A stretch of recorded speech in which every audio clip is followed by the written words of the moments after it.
With anime in their souls and thoughts of wrestling out of control, we are a group of weebs around these parts who love the entertainment of professional wrestling. So allow us to be the voices inside of your head as we go through the wrestling events of the evening, give our thoughts and predictions on what's to come, and provide an experience inclusive to all your nerds out there. So grab your steel chair, yell for the table, and get put through an experience unlike any other. Brought to you, of course, by Animal Weeb Studios. This is a very special episode of the Weebs of the Ring, where we're going to talk about everything SummerSlam, talk about predictions, talk about the builds, talk about the stories, all that lovely mumbo jumbo that you guys just love to hear from many wrestling outlets out there. But hey, if you're new around these parts, we love you guys. Thank you for joining us on this lovely Friday morning as this is going up. Now, we were going to be live streaming, but hey, technical difficulties happen. That's just the name of the game. You're still getting our lovely predictions. But who are we exactly? Well, I, of course, am your host, your reigning, defending, undisputed Universal Heavyweight Champion of the world. That's right, it is Whawkins here. I'm going to be your guy through all the bullshit that is the modern day wrestling product, especially of the WWE variety. But hey, for once in what feels like ages, months, years, maybe even decades, I'm not alone in this endeavor. For you see, there are two lovely people here with me on this evening as we're recording and all that. But first and foremost, got to mention here, oh man, it's been a hot minute because he's returning from his glorious stint hanging out with his idol, his hero, his mentor, the man, the myth, the legend, the one he wants to be like so bad, including shaving his head bald, growing that goatee, and getting jacked as shit. That's right. This man has been hanging out with Bill Goldberg. His idol. How could you abandon me for Bill Goldberg? You call yourself a visionary. You call yourself a revolutionary, but instead you're just a Latino wet napkin, I guess. I don't know. Ladies and gentlemen, it's Legend D Vash. Vash, how you doing? I don't know if Mario heard it, but I'm happy on my end. You're at the end of your intro of me. Your mic was going out talking about Goldberg and talking about. So I'm happy about that. I'm like, hey, hopefully audience did it. Was a bit in and out. Like, wait, who? Wait, what? Who's that? But hey, guys, it's your boy Legend Advance. Your Latino he. Your Rico Suave. Your Yes, I had something else, but it flew off my tongue. But hey, we're here. We're gonna talk. It's been a hot minute. Yeah, that's for sure. Supposedly, it's been months, but I was here in June, guys. July for sure, I was not here, but I was definitely here for June. I was definitely here for the previous PLE for Saudi one, Clash of Night of Champions. You see, I was here. I was Night of Champions a couple weeks ago. We were not here for the Saturday Night Main Event, even though it was here in New York. I was not even there. I didn't even watch the event. It was that forgettable. You were going to go to that. You were all like, "Oh, I'm going to get tickets. I'm going to go to that." It was July was a busy month. A lot happened in July. We here. Don't judge the background chat. I usually have a green screen. It's somewhere still with boxes and everything. So, but hey, we here. August is around the corner. SummerSlam is here. We had to have a discussion in a / prediction about how this PLE is going. Yeah. And we couldn't be alone. We couldn't be the duo here. We couldn't have a discussion about having, a different outside of the box perspective, or maybe inside the box, previously inside the box before a couple years ago. But hey, I'm going to get that little segue for Whawkins to introduce our guest. Yeah, because she might give you a lot of judgment tonight. Ladies and gentlemen, joining us for the first time ever, hopefully not the last time, Mari from the Squared Circle podcast. How you doing tonight? I'm good, and it's Marie. Not Marie. Sorry, for some reason when Vash was talking to you, I heard Mari. I'm just like, all right, Mari. Got it. And hey, I still screw it up anyways. It's like just a Spanish thing. It's the accent. I'm about to say it's a Spanish thing. It's 100% the accent. I've been saying Marie, like putting a little Spanish, like Marie. So gotcha. Definitely blaming Vash then. Yeah. And guys, perfect. And on top of that, you could blame me for not streaming because I'm the problem. You could blame OBS though, not me though. Blame OBS. Yeah.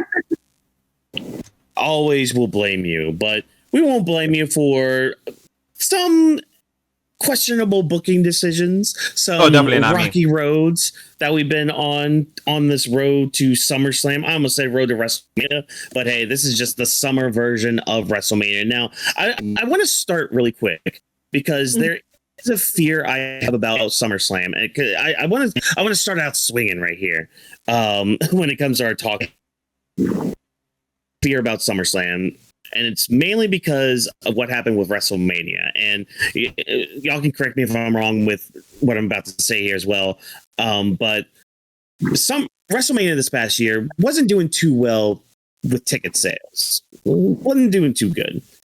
And we got a lot of ads as well at WrestleMania. And a lot of people were speculating or saying, hey, the reason we got a lot of ads is because they didn't really sell a lot of tickets, or they had to like bump down the ticket prices so people could actually fill the seats. And my fear with SummerSlam is we're going to be getting the same thing. We might end up getting Ad Mania 2.0 in the summer, where we're getting less than 10-minute matches, 30 minutes of like just straight up ads, maybe even 40 minutes of a freaking Hulk Hogan documentary that nobody wants to watch. So that's my biggest fear going into SummerSlam, because like really looking at the card, this is a strong card, especially for WWE standards. Like this at least on paper looks like it's gonna be a great show, but I don't know if I'm the only one that has. So, if I could jump in by saying, when it comes to SummerSlam, I'm usually excited every year for SummerSlam, even before I was being content creator for pro wrestling content. But in the recent years, when it comes to SummerSlam, this is the year that I truly don't give a flying fuck about SummerSlam. And that's very disappointing to say as a fan and as a content creator for the event itself.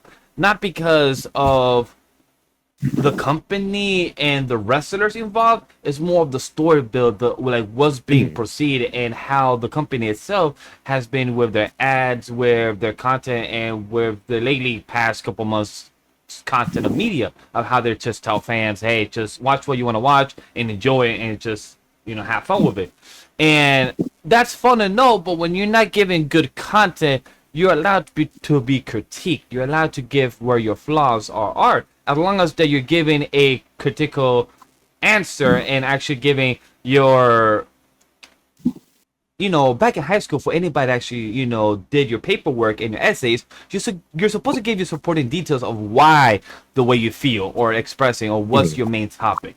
And if you're not giving a story or a reason for us to care, like there's just like Whawkins said, some of these matches are hype, but there's a few of them that have been building for years, like the Roman and Seth, that's been already like easy to build because they already have that long history. But then there's a few other that just got slip in just because you gotta, bring the hype. For example, for the CM Punk and Cody, I'm excited for that. But it just feels such a quick story build that with Sami Zayn, being champion for 9 days, people were excited about it for 9 champions. Then he finally got it in Saudi and everything. Then he lost to CM Punk. So there's a story there that you could come back to in a couple months or a year from now for our boy Sami to win again, probably in Saudi.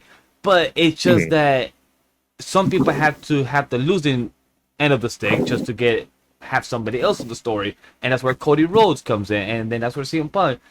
I would have liked for them to build this up more, not just feel like it's been rushed. I do want to state, guys, even though I've been in the loop, but I have not been up to date on a weekly basis of what's going on in the product. But like it is with the current product, you can just easily watch the highlights or the YouTube clips like they love to do all the time nowadays. So it's just that I'm excited for SummerSlam. I just have very, very low expectations because also the Judgment Day stuff, Liv Morgan, ESPN literally went crazy with the lower third. I know most people have seen that on the timeline.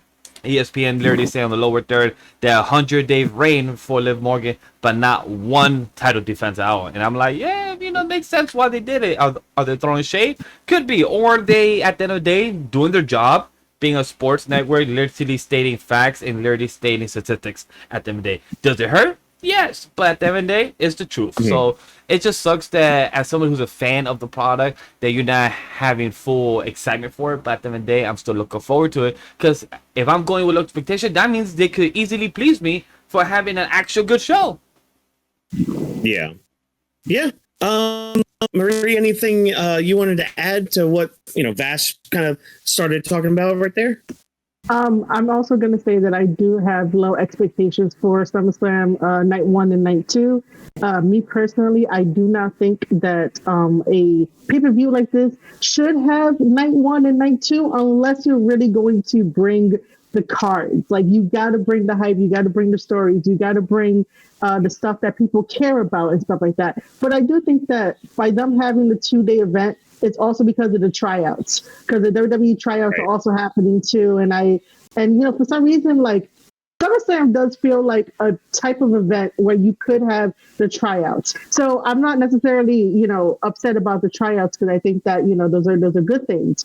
But let's talk about the other aspect of, like, the whole economics of this whole entire thing. Even though I am one to always say that we should not use economics as like a crutch in a way to sort of be like, oh, these are the talking points, therefore you can't like sort of challenge them in a way because, ticket prices are always going to be high and whatnot. I get that. I totally do. I also do not want SummerSlam to become an ad fest at all. Yep. Because even though ad money and ad revenue, however you want to like look at it, makes the world go round, because whoever is the highest bidder will get their stuff in front of people, and you'll just see that.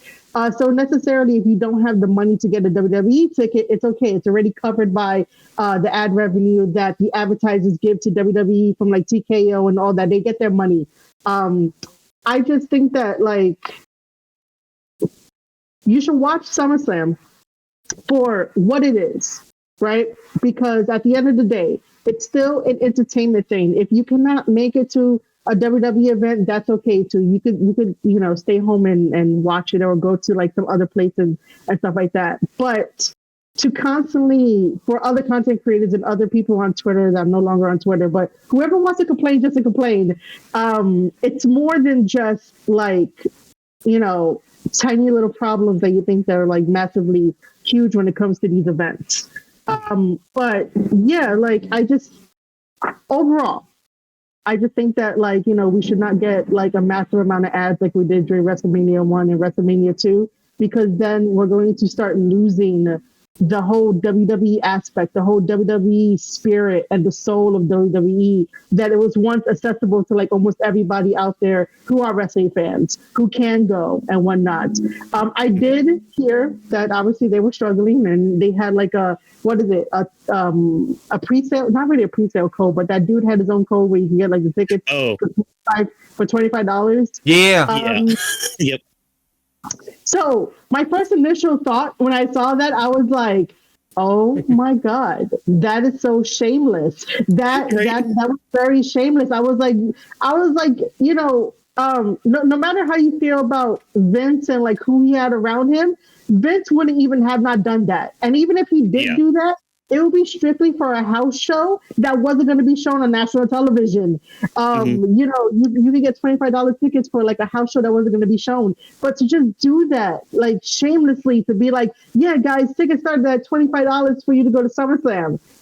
But you're going to be up in the nosebleeds, and you're going to see like all the little ants like down there and whatnot. Yeah. It's going to be like tiny little people.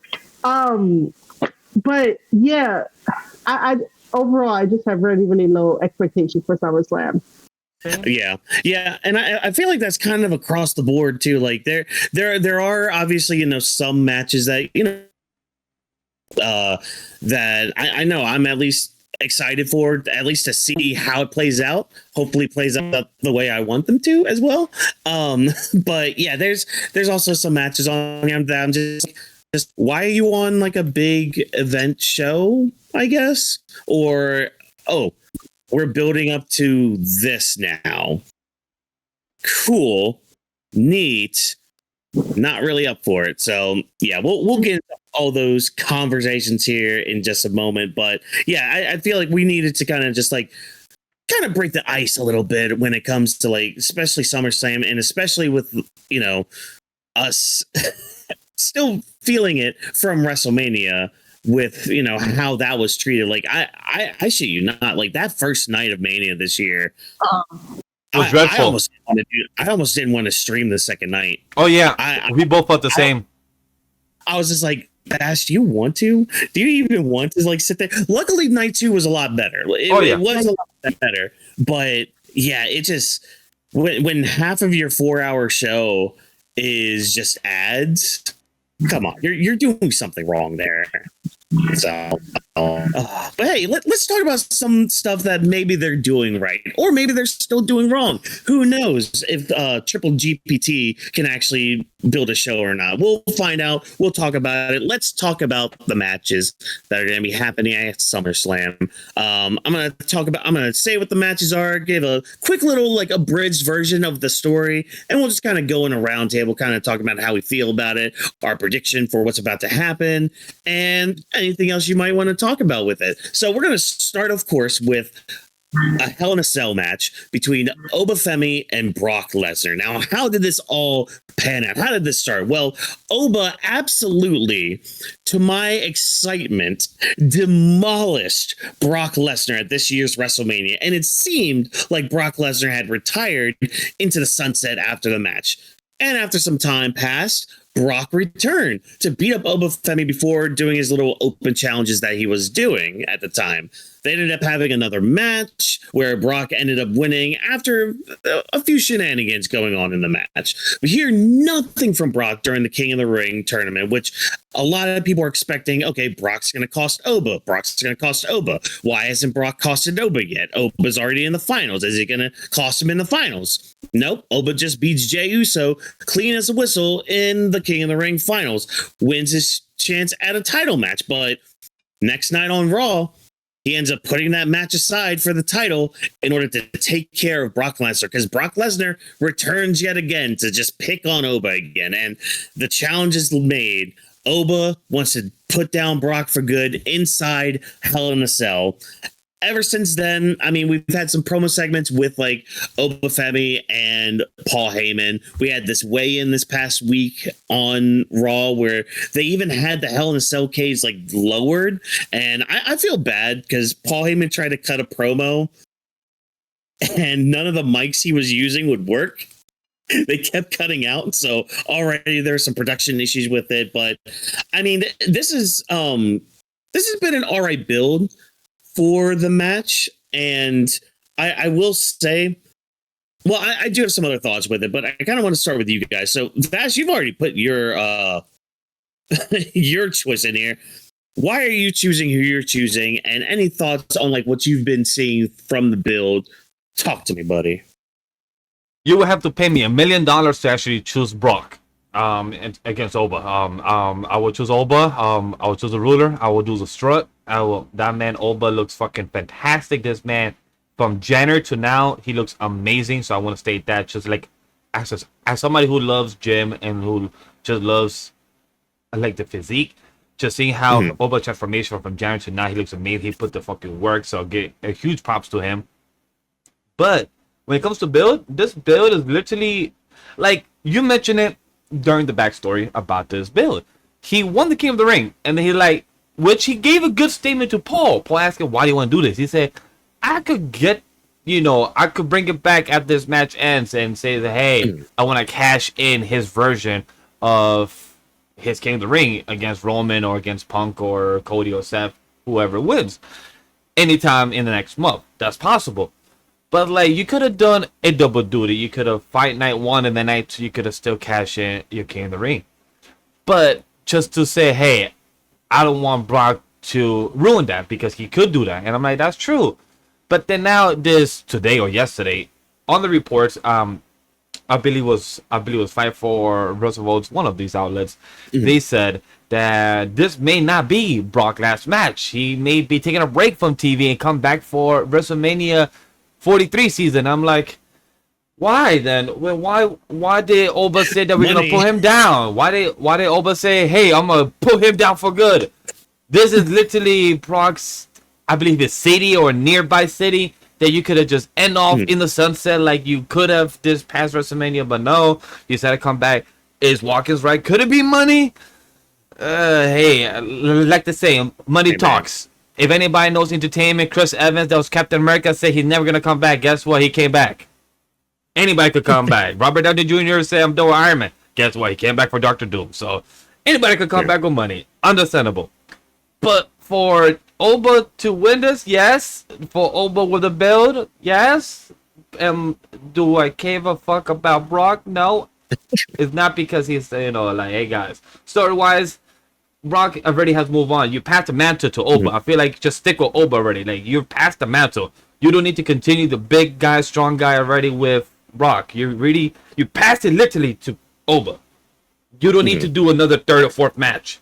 Who are you gonna bring? Unless you're gonna give it to Gunther. Say, hey, I have one more match, and they're gonna be like, I could retire you just like I did to Rey Mysterio or this other person I did the past year. I can retire you too. I'm like, that's not fun. Nah, give it to my ring general. I'm not looking forward to that. Oh man. So for this one, I am choosing Oba. As much as I am a Brock Lesnar fan, I don't understand why.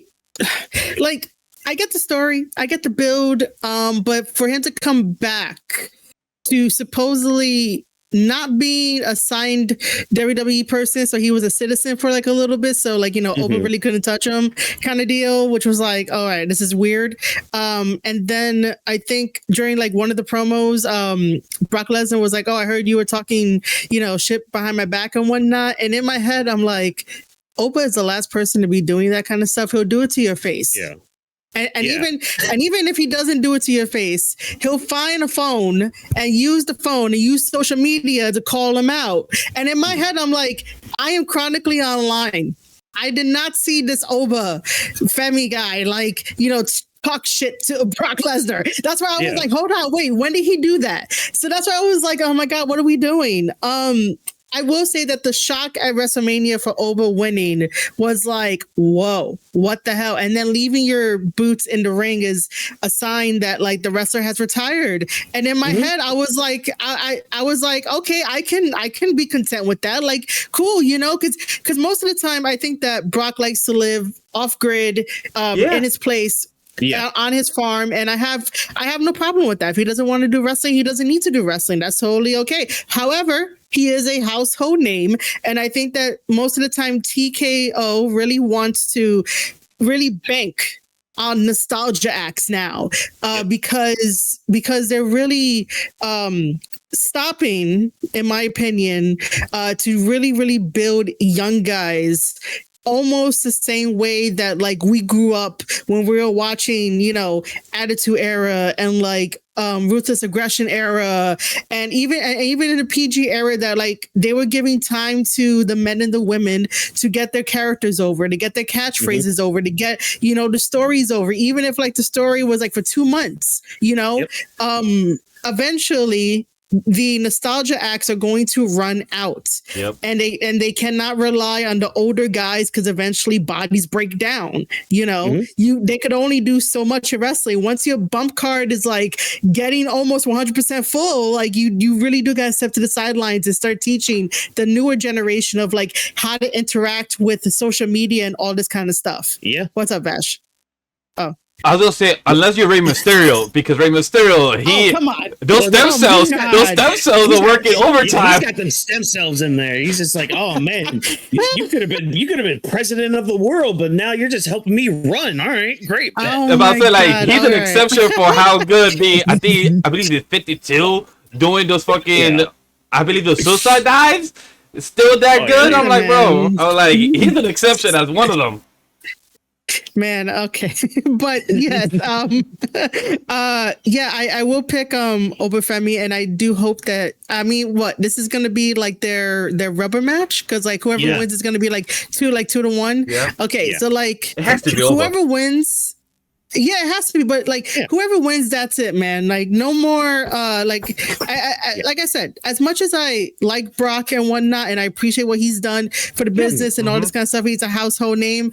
I don't think we need him anymore. Unless he wants to, I don't know, give a seminar at the WWE Performance Center to the kids on how to be the next big thing and how, you know, the beast and stuff like that. I think some of the boys down there in the Performance Center can learn a thing or two for being a big guy if they're going to be a big guy and not just be like, you know, everything else. But yeah, I'm going with Oba. Yeah. Okay. And I mean, I'm going with Oba too. Basically, I mean, you guys brought up a lot of good points, a lot of things that, you know, I feel as well. I think my biggest thing with this is I do wish this was just a one and done at WrestleMania, because I feel like that would have been so much better for Oba's stock if it was just one and done. Wham, bam. Thank you, ma'am. Goodbye, Brock. Yes. Even if Brock didn't retire at WrestleMania, don't do anything else with Oba then. Like, do some sort of like storyline where it's just like he kind of feels maybe embarrassed about it, like losing like that, and maybe he tries to come back and like get a simple win from somebody, but like he just can't get. I don't know. They could have done something a lot different here, but like what we've gotten though with what they've done has been fine. There have been a few missteps, like with Oba relinquishing his title shot for SummerSlam. I think that's like the biggest misstep, because like I don't know what it was about like Brock not being able to like interfere or cost Oba the King of the Ring, but you could have gotten a way around that. And I know a simple way around that. You didn't even have to have Brock there. You could have just played his music. That could have just distracted Oba. And like enough to where like he's distracted enough where like, especially in that fatal 4-way match that they had to start everything, that would have been a great way to protect him, because he wouldn't have had to be pinned. He would have just like maybe gone up to the ramp after like maybe hitting some big move on somebody. I forgot who was in the match that he was in that fatal 4-way, but like somebody else could have picked the win, like picked up the scraps easily for that. You know, and then, you know, Oba could have gotten his heat back by beating up the person who did win. And then, like, when he goes into the back, you just see a cackling Paul Heyman just right there, like on the wall, being like, like that. Like, that would have been a great way to do that. Yeah. Like, we've seen, like, an image like that. So I'm going to interject here, and I agree 1000% of this, right? Because this is like the logical way to go. But see, this is what I think sometimes WWE does, right? In my opinion, I'm going to say that it was a stupid decision to have Oba be like, I'm going to relinquish the thing, right? But look at what we're doing. We're gathered here talking about the stupid decision. And as we said, something that's so logical, if WWE would have went that route, the exact route that you said that you just said, other people are probably going to think about it the same way too. And then they're going to get on their podcasts and their content and be like, see, I was right. See, WWE is predictable. See, WWE is bad and all this stuff. And they're going to complain about it, even though to us, as storytellers and who love like kayfabe, are like, this is the way that it should go, you know? Yeah, exactly. But then WWE was like, oh, it's going to be predictable. So let's have people, you know, still talk about the other way that they went. But I wanted to just like put that perspective out there, because like it's WWE with like colon, and then it's going to say that, you know, they're damned if they do and damned if they don't. But maybe somebody in the writer's room got into all of their ears to be like, oh yeah, let's just give up his, you know, his win at King of the Ring. Because you also did bring up a good point too, that like all Brock needed to do was just try to cost Oba some type of like loss. And it didn't have to be him showing up. It could just been the music. Or why not? Why didn't put Brock Lesnar in the King of the Ring?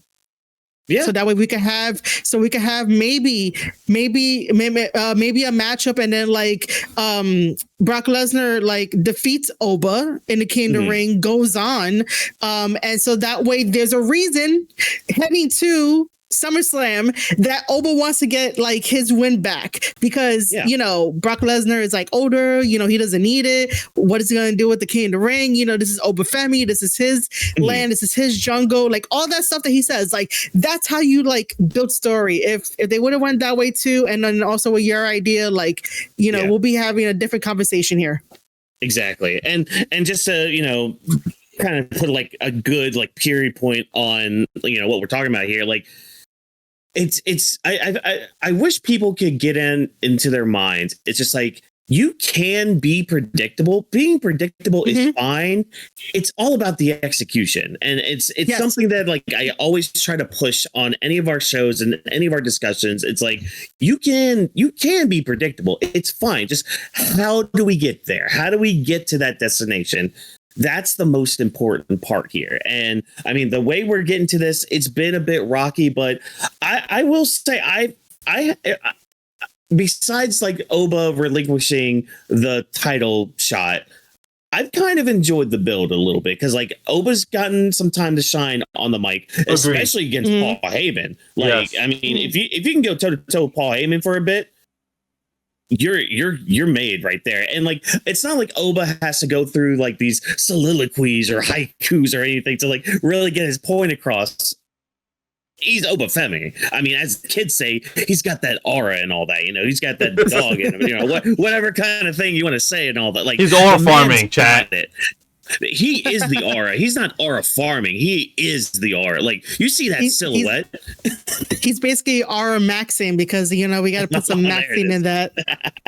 Oh man! But look, we're going to maximize some more potentials here tonight as we talk about more matches besides Oba Femi and Brock Lesnar. Because now we're going to talk about the WWE title picture. We're going to talk about CM Punk taking on Cody Rhodes. How did we get to this story? Oh, this is a tale. This is a tale, ladies and gentlemen. So, Cody Rhodes, and again, these are just abridged versions of these stories. Cody Rhodes has been dealing with both Gunther and Sami Zayn for the past few months, both gunning for his title. A lot of shenanigans happening with title matches and finishes that I don't want to get into right now because some of them are kind of aggravating. Looking at you, bottom rope. Ugh, I hated that spot. Anyways, after Sami Zayn took the title from Cody Rhodes, Cody won a title opportunity to face Sami on a Monday Night Raw. Hey, look at you being back in the title picture, Cody. That didn't take too long, but you got taken out of the match because Gunther attacked you and put your head right through a car. But oh no, who can save us? Who can be put into this match that just fell from the sky while we're here in Chicago? Oh, hi, CM Punk. How you doing? It's been a hot minute since you've been here. Yeah, CM Punk gets his opportunity to win the WWE title, which he does. He beats Sami Zayn on that Monday Night Raw, and that following SmackDown, Cody confronts him. He's just like, I want to fight you. All right, just name time and a place. SummerSlam. Hey, there we go. There's our SummerSlam one of our main events made. Now, how do we build? How do we add some tension to this match? Well, let's have them tag team a little bit. Let's have them go against Gunther and Sami. And hey, if Gunther and Sami win, they get added into the match. It becomes a fatal four-way. But they don't get into the match. We'll explain why they didn't get into the match later on, because that deals with a different match on this SummerSlam card. But after the match, in probably the funniest staged segment, where like Cody and Punk are they're celebrating in the ring, and you can tell like Punk's getting a little too close to Cody, and then he just takes his title and goes whip, and it like hits Cody in the eye, and that like sets Cody off. Bro, it takes him off badly. He like, yo, you did it on purpose. Like backstage, you're like, you did it on purpose. Punk was like, yo, buddy, chill. Relax. It's like somebody punched Brandy or something, and he's just like, what the fuck are you doing? Why'd you do that? It's just like, dude, chill. Calm down. Tranquilito. Oh, but like it's led to a little bit more heat going into it. They had a promo battle on SmackDown this past week where they didn't really bury the hatchet, but some truths kind of came out where Cody's just like, I can respect you. I just don't like you, dude. I mean, I think the promo segment was good that we had on SmackDown. It's just like, I feel like they're really trying to rush any heat for this match. Because I mean, I get it. It's CM Punk versus Cody Rhodes. It's gonna be a good match. It's gonna be a great time that we're gonna have with it. It's just there's not a lot of heat behind it besides just like Cody being a little crybaby. You know, I guess The Rock was right about one thing. And then Punk just being kind of an asshole. But I'm hoping this match brings out like the worst in both of them. That's what I want out of it. So, Marie, how about you go first with this one? How do you feel about the build? How do you feel about Punk versus Cody? I know a lot of speculation going into this match is, are one of them going to turn heel or not? And do you have any thoughts about that or not? I do need Cody to turn heel. Like finally turn heel, even though on the early days of AEW, on those AEW media calls that I used to be on, Cody Rhodes said it himself that he does not have a heel bone in his body, and that is bullshit, sir. We saw your Ring of Honor circuit before you went to New Japan Pro Wrestling, sir. Oh. That was like some pretty good work, okay? And the shit with Cody Rhodes happened. Yeah. Cody tries too hard to sort of rewrite his own history. So as much as I respect Cody, there's like a love-hate relationship of like, bro, what are you doing? Like, what are you doing for your career? Stop trying to rewrite stuff for like weird ass things, like purposes. As for this match, I do not have a prediction because I really do not care about the outcome unless, like you said, that like if they bring out the worst in each other, I might like, you know, change my mind to be interested to be like, oh, what's really going to happen? Because it is sort of like rushing this story that, you know. Yeah. However, I do want CM Punk to lean into the fact that he politicked his way to get that title shot. Because they also did the callback. I probably saw it on social media somewhere where CM Punk, when he was going to take his little mini break, he did say that like he was owed a title shot, that like, he could go like to management and be like, yo, I'm calling in that favor, and he called in the favor in Chicago to get the belt, you know. Yep. So I would want him to lean into it. Yeah, I would want him to lean into it because he's the best at doing that. He's the best at blurring the lines of like reality and like kayfabe and whatnot. Just basically stick to the script if you're gonna do that, Punk. So yeah, I do not have a prediction for this one. However, I do want to bring up that I understand that in the entertainment world, all companies have like a hair and makeup department. Cody, you are half Cuban. You can tan, my guy. Stop wearing like some golden ass like foundation on your face. It looks mad weird because your neck is white with your tattoo and shit. And then like I'm there, like sometimes I'm watching this on my phone and I'm like, bro, why do I see golden foundation on your fucking face to make you like look like you can't tan? That's because he's the golden boy. That's one way to look at it, but I'm so distracted, and I'm a girl that I really don't like makeup. I fucking hate makeup, and it's like, oh my god, Cody, stop wearing fucking makeup. He does it every single time, especially when he's like doing his interview of like, what do you want to talk about? You can see it there too, and I'm like, Cody, stop wearing makeup. Oh, you can tan. You're not. Listen, Cody Rhodes is not the makeup of like Sheamus and Finn Balor who are gonna burn in the sun. Like he can tan. Yeah. Oh God. You know what? You going off like that reminds me. Last night I had a very similar reaction to Mercedes coming out. She had like all these beads. She had all these beads like on her eyes. I'm just like, girl, you don't need all that. Listen, while we're talking about that too, I don't mean to get on my girl Charlotte Flair, but Charlotte Flair does the same shit, and I'm like, Charlotte, you look pretty anyway. You don't need any more like glue on stuff or whatnot, man. If you're gonna use it as a weapon to like headbutt people, sure, but like no, you know. I will say, I suggest anybody to watch the Hot Ones with Charlotte Flair and Alexa Bliss that came out this past week or last week. It was watch it because they even poke fun of some of their fashion and their hairstyle. And Alexa Bliss was talking about a picture of Charlotte old looks, and Alexa said, "I really love this picture," and Charlotte said, "Why?" Because your tetas look amazing. And Charlotte was like, "Oh yeah, the moneymakers." I'm like, "Oh shit." So I love how they're like knowingly these things, but just poking fun of it in a humorous, fun way. So I just love it. So that's a big shout out for the conversation. I love Hot Ones.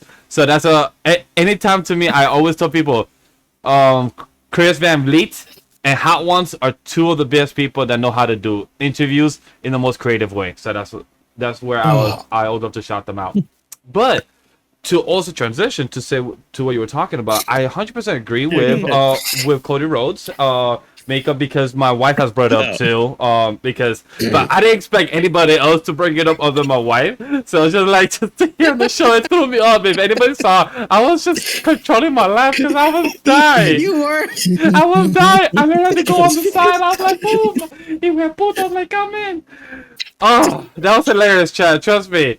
Like, I didn't expect anybody to talk about because hey, I sometimes do forget he's Cuban. I'm one of them that be thinking like, yo, Same. You ain't white like a boy Sheamus, or I forget his new name, guys. My apologies, but also Finn Balor, like he ain't white like them.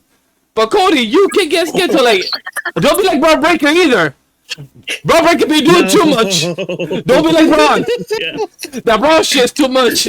Even Paul poked fun of it, I think, during Chris V interview as well. He's like, yeah, that's Braun.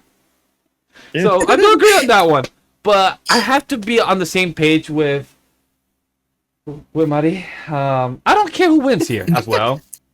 I'm not saying that I don't in a bad way either. It's just that I agree Cody should turn heel because this man does too much heelish moves. Like, you almost sound like a vigilante. Or you sounded like Punisher. Yeah, I'm not gonna shoot them and kill them. I'm gonna just hurt them enough that they could just tell me what thing to do. You know what? That's Batman. Yeah. You know what? Cody's like fucking acting like Batman. That you're willing to break so many bones, but still willing to pay for the hospital bills because you're Batman. No, let's be honest. Cody's he would season do that one. For Christmas.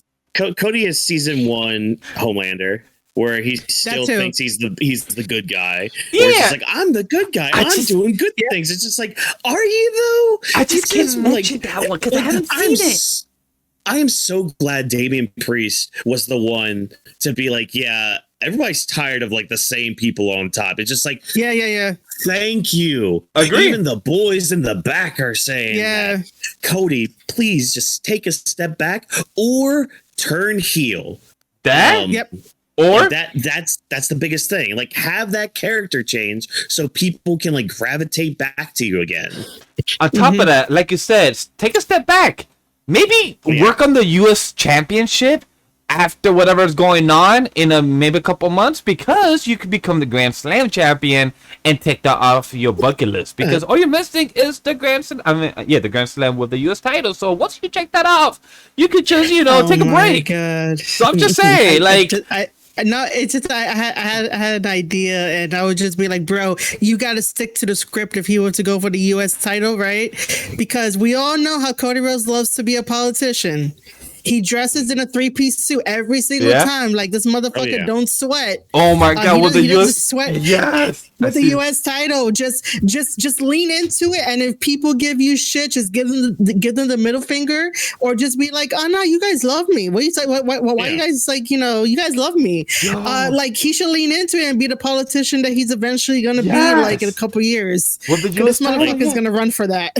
Like, take notes from Sami Zayn and ask for those ride or die to be with you. I was gonna mention take notes from Kane because Kane went into the route of politician. No, don't take notes from Kane. No, don't take notes from Kane. Oh my God. That's what I'm just going to talk about. I'm like, hey, that's a good taking notes for the U.S. title. Hey, do the 3-piece, get into the character, become the president. Just like Chelsea Green. Just like Chelsea Green with the president aspect. Use that from Cody with Cody Rhodes. That would be perfect.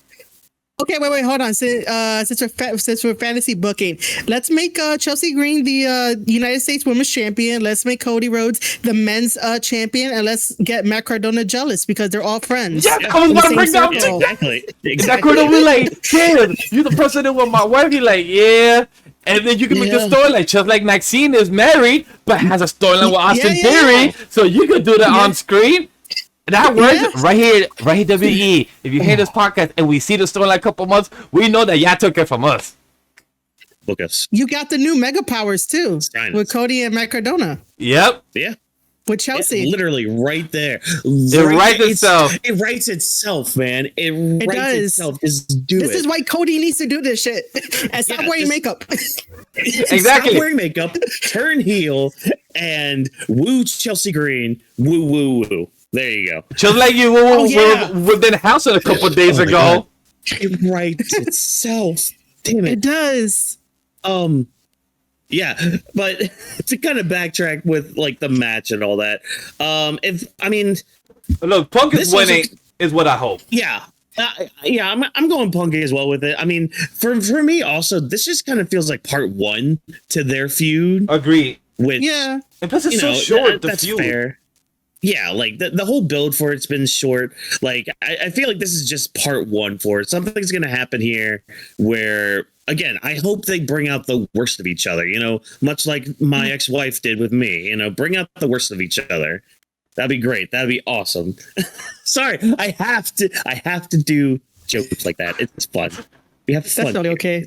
But hey, who's going to be facing the WWE champion after all this? We got to find that out as we have a number one contenders match with Sami Zayn taking on Finn Balor. So how did we get to this match, ladies and gentlemen? Well, the story goes. Yeah, please tell me because I don't know. If you look at the document, chat, I did as bro. I didn't know this was happening. So I didn't know either. So chat, man, Whawkins, tell us how did this match happen? Because we don't know as your co-host here. Well, first of all, Sami Zayn has been justified in everything he said. # ride or die. But yeah, Sami Zayn has spent the better part of the year spouting how people like Cody Rhodes continue to get handed opportunity after opportunity, while people like him, they have to claw and scratch their way to the top. And even after dropping the title to CM Punk, he gets denied a rematch for the title that he lost. Instead, he has to team with Gunther to try to get added to the Fatal 4-Way, but he even gets screwed out of that because Nick Aldis and Gunther are beefing, and Nick Aldis costs Gunther the match, which inevitably cost Sami the match. So Sami, after all that, is so pissed off. He goes to Adam Pearce. He's just like, Adam, this is stupid. I should be added to the match for SummerSlam, blah, blah, blah. But instead, Sami's going to get put into a number one contenders match at SummerSlam. So it's like, all right, he's still having to earn his spot to get a rematch for his title, but who does he have to face? Well, there was a Fatal 4-Way match with Damian Priest, Finn Balor, Royce Keys, and Trick Williams. Now, you may look at that Fatal 4-Way right there and be like, wait a minute, two of those guys already have a SummerSlam match pretty much made. One of them was made the night of this Fatal 4-Way match. Fun fact, which was a segment that was shown during the commercial break, so people in America did not get to see what happened with that when it came to Baron Corbin attacking Trick Williams during the Fatal 4-Way. But we'll talk about that later on tonight. So yeah, Finn Balor ended up winning the match because he's actually been on a tear lately. Like, since he's turned face again, moved to SmackDown, he's won a few matches, including this Fatal 4-Way. And yeah, we're like 10 years away from Finn Balor when he first got onto the main roster and won the Universal Championship. Oh, yes. And then unfortunately had to drop it the next night because he got injured, and he's never recovered from that. So yeah, there's there's a great there's a good nuanced story we could tell here with either. I'll go first with my prediction, I think, because I'm very much torn because there's different avenues we can go down. Because with Sami, he has a story with both Cody and Punk just from the past year with being screwed out of multiple chances at the title, losing the title to Punk, just taking that opportunity that Cody had that he ended up losing because of Gunther and all that. Sami has a lot of just history when it comes to Cody and Punk, so whoever he faces off with that, if Sami were to win, there's that. Now with Finn, there's more of a thing with him and Punk where because at the beginning of this year when Punk was World Heavyweight Champion, Finn was facing off against Punk a lot for that title, and he was kind of the filler feud between Punk and Roman for Mania, which there wasn't really a lot of drama going into that, not a lot of heat going into that feud, because at the end of the day it was going to be Punk and Roman at Mania. Finn was not going to win the title before WrestleMania from CM Punk. But now if it was going to be Finn and Punk, for example, for the title, there's something there now, because now this is a completely different Finn. This is a free from Judgment Day Finn. This is a Finn that is on his own, a Finn that's kind of reclaiming his own self and revitalizing his own career and clawing his way back to the top. So that's a really great match right there. And it leaves some room for doubt. Maybe Finn could win. He probably wouldn't, but hey, at least the doubt is there more for this go round than the other one. But I am going to say that Sami's going to win this one, because I feel like they're going to push more of the Sami story with the WWE title more than Finn right now. And I feel like with Finn, if he was to get back to the top like that, I don't think it's going to happen right away. I think this is one of those times where they could actually cook something more with this to really make a bigger moment of it. And and this is coming from somebody who's also very much a Finn Balor fan, but I could see more traction with a Sami Zayn win here than a Finn Balor win. But that's my ramblings. What about you, Vash? If I could jump in from what you just ended off with perfectly, is because I don't have trust right now with WWE when it comes to long-term storytelling. even though right now, Triple H or Paul Heyman have said we're in the 7th evening, we're in the 3rd evening, we're still going for long-term, great, but your execution sometimes either succeeds well or feels too rushed. You don't always have a good sweet spot. So my choice right now, chat, is Finn. Finn is my choice, but it's because I want to see him win. Right now, Sami, you got the title a couple of weeks ago. Great. Right now, you're still going to be involved no matter what, because you are going to be either mad at Gunther, mad at Cody still, or mad at CM Punk still. You're going to be involved. Finn getting this W, which just gave that extra layer, and I just want him to get back up there because I love him since I got back to watching WWE. I miss his run during NXT. I still have to go back to watch that. So that's my goal in the next 6 months to a year to watch NXT Black and Gold days. But until then, I have enjoyed Finn during Judgment Day and still now. And I have said it during our sidecast. I've said it during our conversation. His sling blades, his movesets, I just love. And this man's six-pack is fucking glorious. And if you ever have seen his interview, like a 12-pack, this man smokes at the gym still. And for you to have six-pack, it makes me like, yo, anything's possible. You to be looking like that and eating healthy in gym, and damn lie, I can do that. I just gotta get there. So until then, Finn, you are my goal. But that's on the side. I believe. So that's why I believe so much in you that you're gonna win too. Will you? Let's find out on this weekend. I forgot which match is night 1, night 2 at the moment, but let's just find out this weekend that Finn, you're gonna win. I understand where Whawkins is talking about the story for Sami and Finn, both sides. It's just that right now with Finn, he's getting a good momentum and that slow build momentum since early this year of turning face as well and everything. So I want that continued slowness, momentum to continue for him. Sorry, I'm checking to see which night this was on. But yeah, sorry, go ahead. Oh, so I'm just gonna go with Finn. I'm gonna go with Finn just because I no longer like Sami. But Vash is right that Sami will still be in the stories no matter what he's gonna do, win, loss, draw. It doesn't really matter. However, I do think that WWE will go with the Sami winning for the safest routes, just to build story. But we're gonna fantasy book here a little bit, because please do. What I would like to see is Finn Balor winning that number one contender spot, right? Him creating a story and whatnot, and no matter who wins, if it's, oh man, you know what? Okay, so we're gonna do this instead. If Cody Rhodes does, right, because whoever wins faces either Cody or Punk, right? Just to make sure. Right. Yeah. Yep. Okay, so let's just say, for fantasy booking's sake, that Cody Rhodes wins to get the title back, right? And then Finn Balor wins his number one contender spot.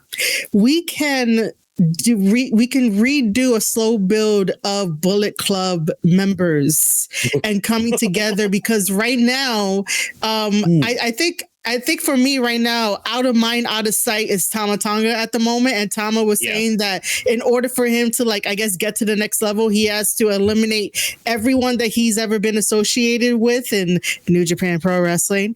So, you know, why not cost Finn Balor the shot for him to win against Cody whenever they have that happen, and have like a triple threat and let them all battle together? Because, you know, it'll be kind of funny again that like Tama has to kick out Cody Rhodes, and then we can have Haku come in too, and then Cody Rhodes can say the famous line of like, and what the hell is Haku's problem? Because I freaking love that line that he did on BTE and whatnot. And then now we have like the introduction of Tala Tonga, and like it's the whole entire Bullet Club. We have Evil. Yeah, Evil eventually is gonna make his way up, and I'm gonna be so excited for that. And then like it's gonna, like, I would like Finn Balor to get the most out of his however long he has left. Because if you guys saw that the freaking Chris Van Vliet interview, this guy be getting hurt on like the strangest of things. Finn Balor could be walking, and then all of a sudden it's like, oh, I'm hurt, I gotta go to the doctor and get like surgery.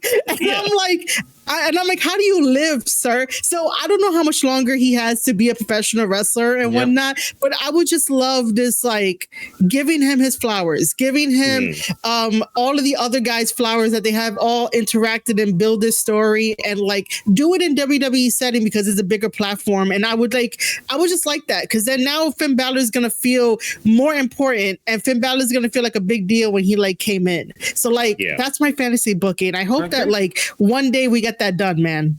Yeah, because that's the thing. Like when he got, because like when he got onto the main roster, they treated him like a big deal. Like what was it? He beat Roman on his first night on Raw. Yeah, like his first official night, because I think it was like a draft week, and then like the next week they did like the Universal Championship stuff. Like that, you don't just get put up into the main roster back in 2016 and beat their golden boy at that time. I mean, still kind of is, but you know, that's right now he's not being shoved down our throats like back then. But that's a whole other conversation. So like, I think at the end of the day, I would not be upset with either man winning here, you know, because I am a fan of both of them. I love, again, ride or die for Sami, and I have been one of those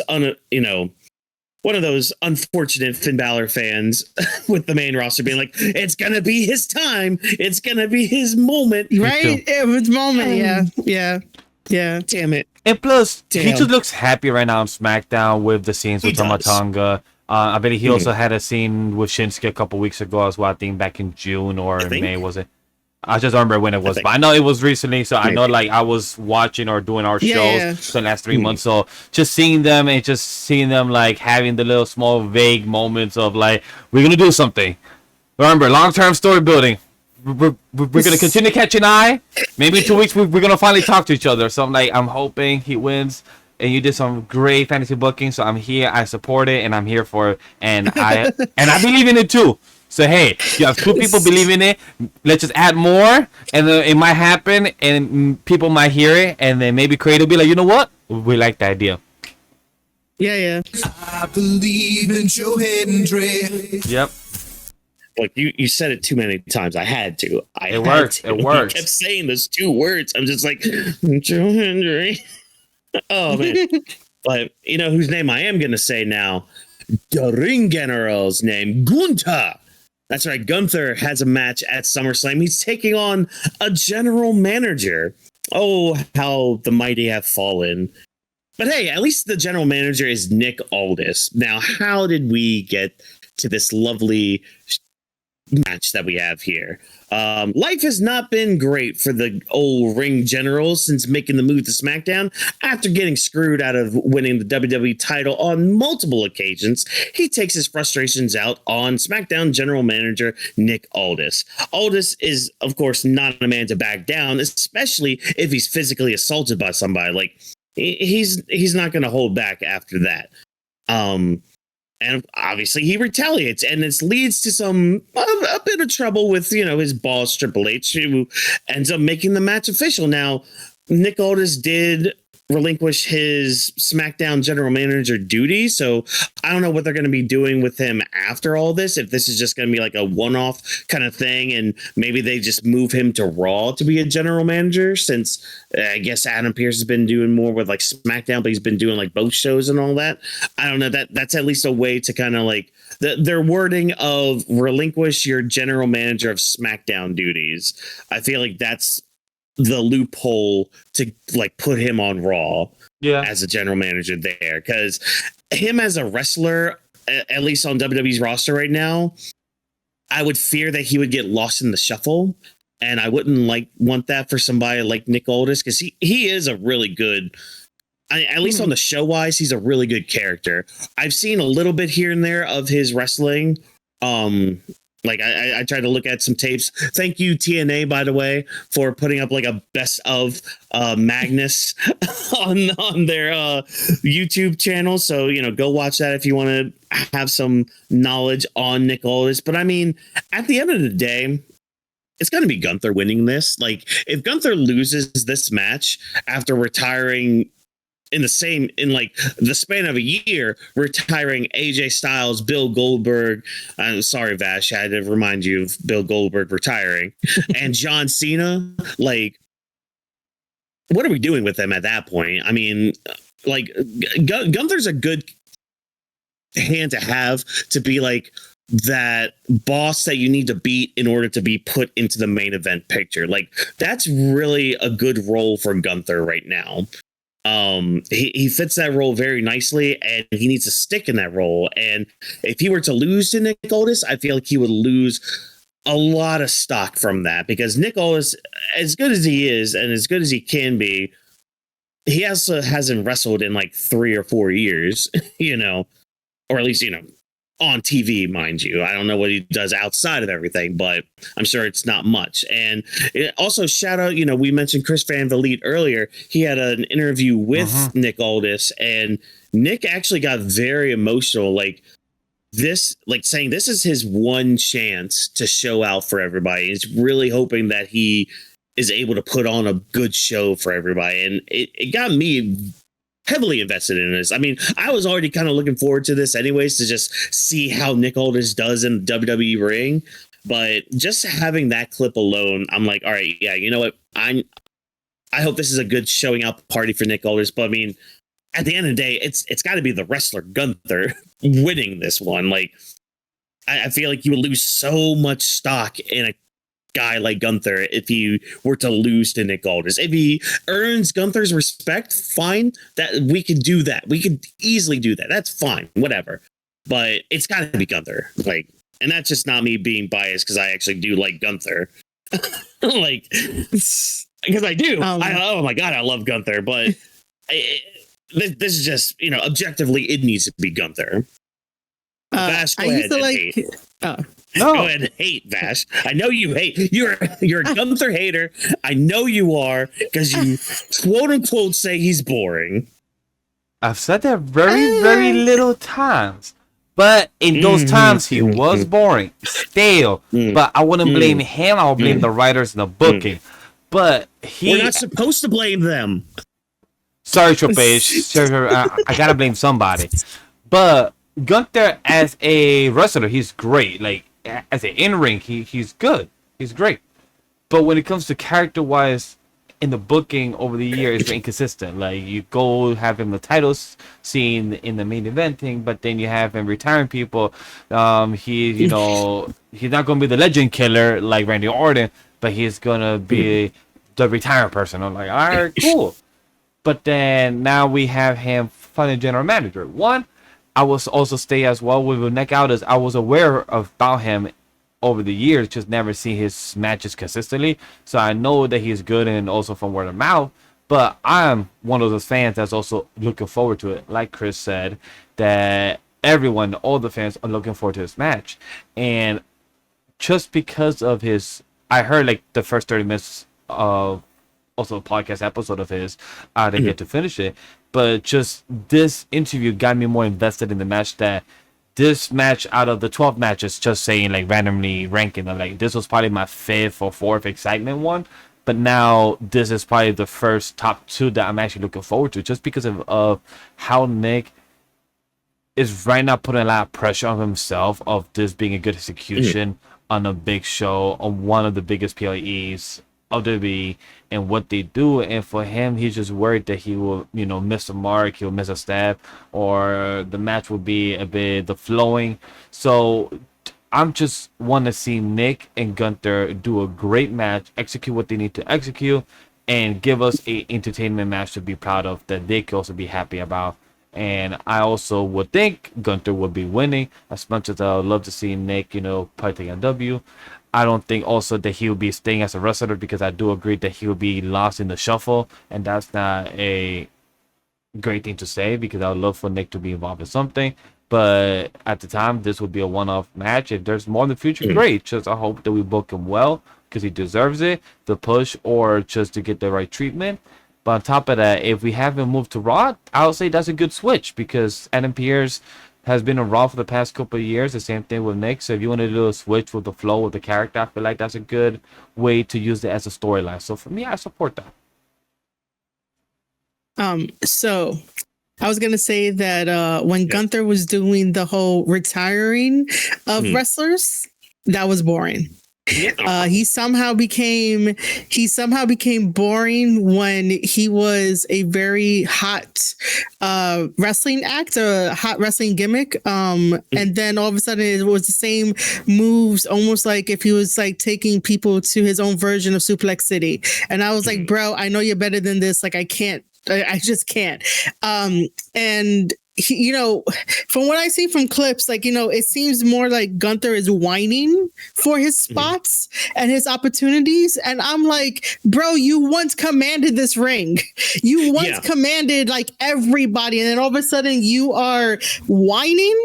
Like, you are the ring general. Like, you have to continue to do that character unless somewhere in your character lore and your motivations, somebody beat you so bad that you have to go down a peg in order to try to find yourself again so you can reclaim the title of the ring general. Like, right now you're whining, bro. Like, you don't deserve the ring general because you're not doing anything like that. I have the answer. I have the answer for who that was. You do? By the way. Oh, wait. It's it's a very easy answer. It's 4 letters, 1 word. Yeet. That was the downfall. Wait. That was the beginning of the downfall.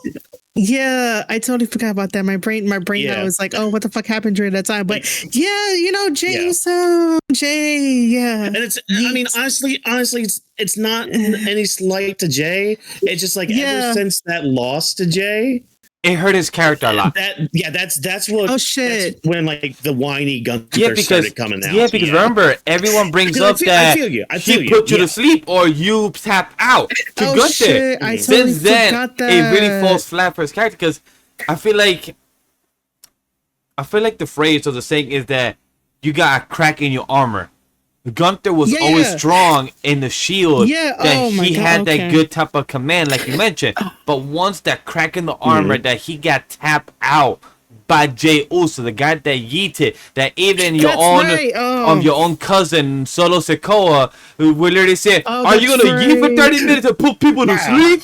Pow, pow, pew, pew, pew, pew. Which By the way, Chad, you're going to hear that again in a good next 30, 40 minutes when we talk about Solo Sikoa. But when it comes to that, it's just like, it makes sense why he fell flat. He feels boring. Because that's why when Whawkins mentioned that to me, because I've been telling you, like, hey, when it comes to Jay and Gunther during their match, I wanted Jay to win the whole time, plus because I was a Yeet man. Still am.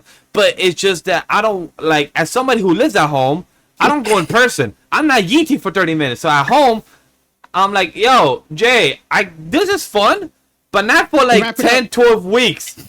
Like, build a WrestleMania. You know, can we get it shorter? Oh my God. So like, you know that I totally forgot about that little tiny thing of him losing to Jay. So yeah, it makes sense. Yeah, but then again, this is, I think either Vash or you brought it up about the inconsistencies of the storytelling of like, if that bothered him so much, why? Like, I mean, I guess we could justify it as him like beating all the other people to like lash out and whatnot. But the question now is he going to go back to Jey Uso to finally get, you know, that armor repaired? Oh my God, we're going off on a whole other thing. No, he should. That has to be going in the fantasy booking. Yeah. So now, because listen, with this match, right?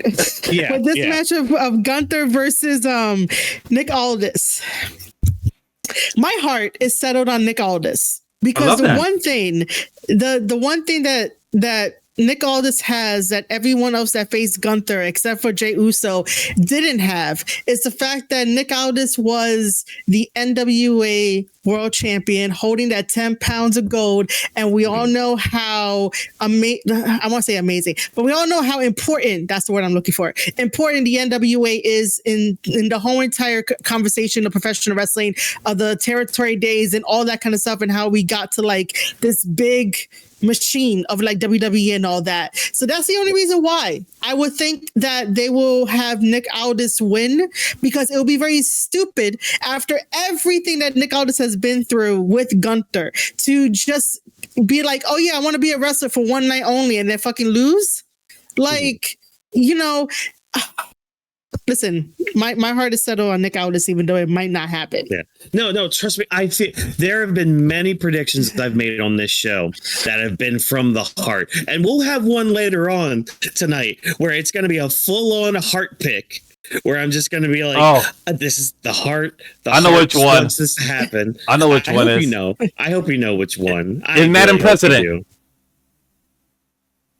So anyways, I think my biggest thing, because I feel your complaints. I get that with like the whining thing, because I felt that too. It's just like, why are we having Gunther being whiny? He needs to be that stern, like the ring is sacred, I am the ring general kind of guy. And I feel you when it comes to like, okay, he's maybe like kind of going into that Lesnar feel of like Suplex City, because I feel you with all that. And that's why I'm hoping, my biggest hope with this match is it at least reawakens what I love about Gunther. The fact that he could literally, this man could end the match with any move. He literally ended a match one time with a clothesline, and not like a clothesline from Hell JBL type of style. No, it was like a clothesline, and then 1, 2, 3. I'm like, oh shit. All right. That's the end of that match. All right, cool, neat. I mean, Okada does the same thing with the Rainmaker, so.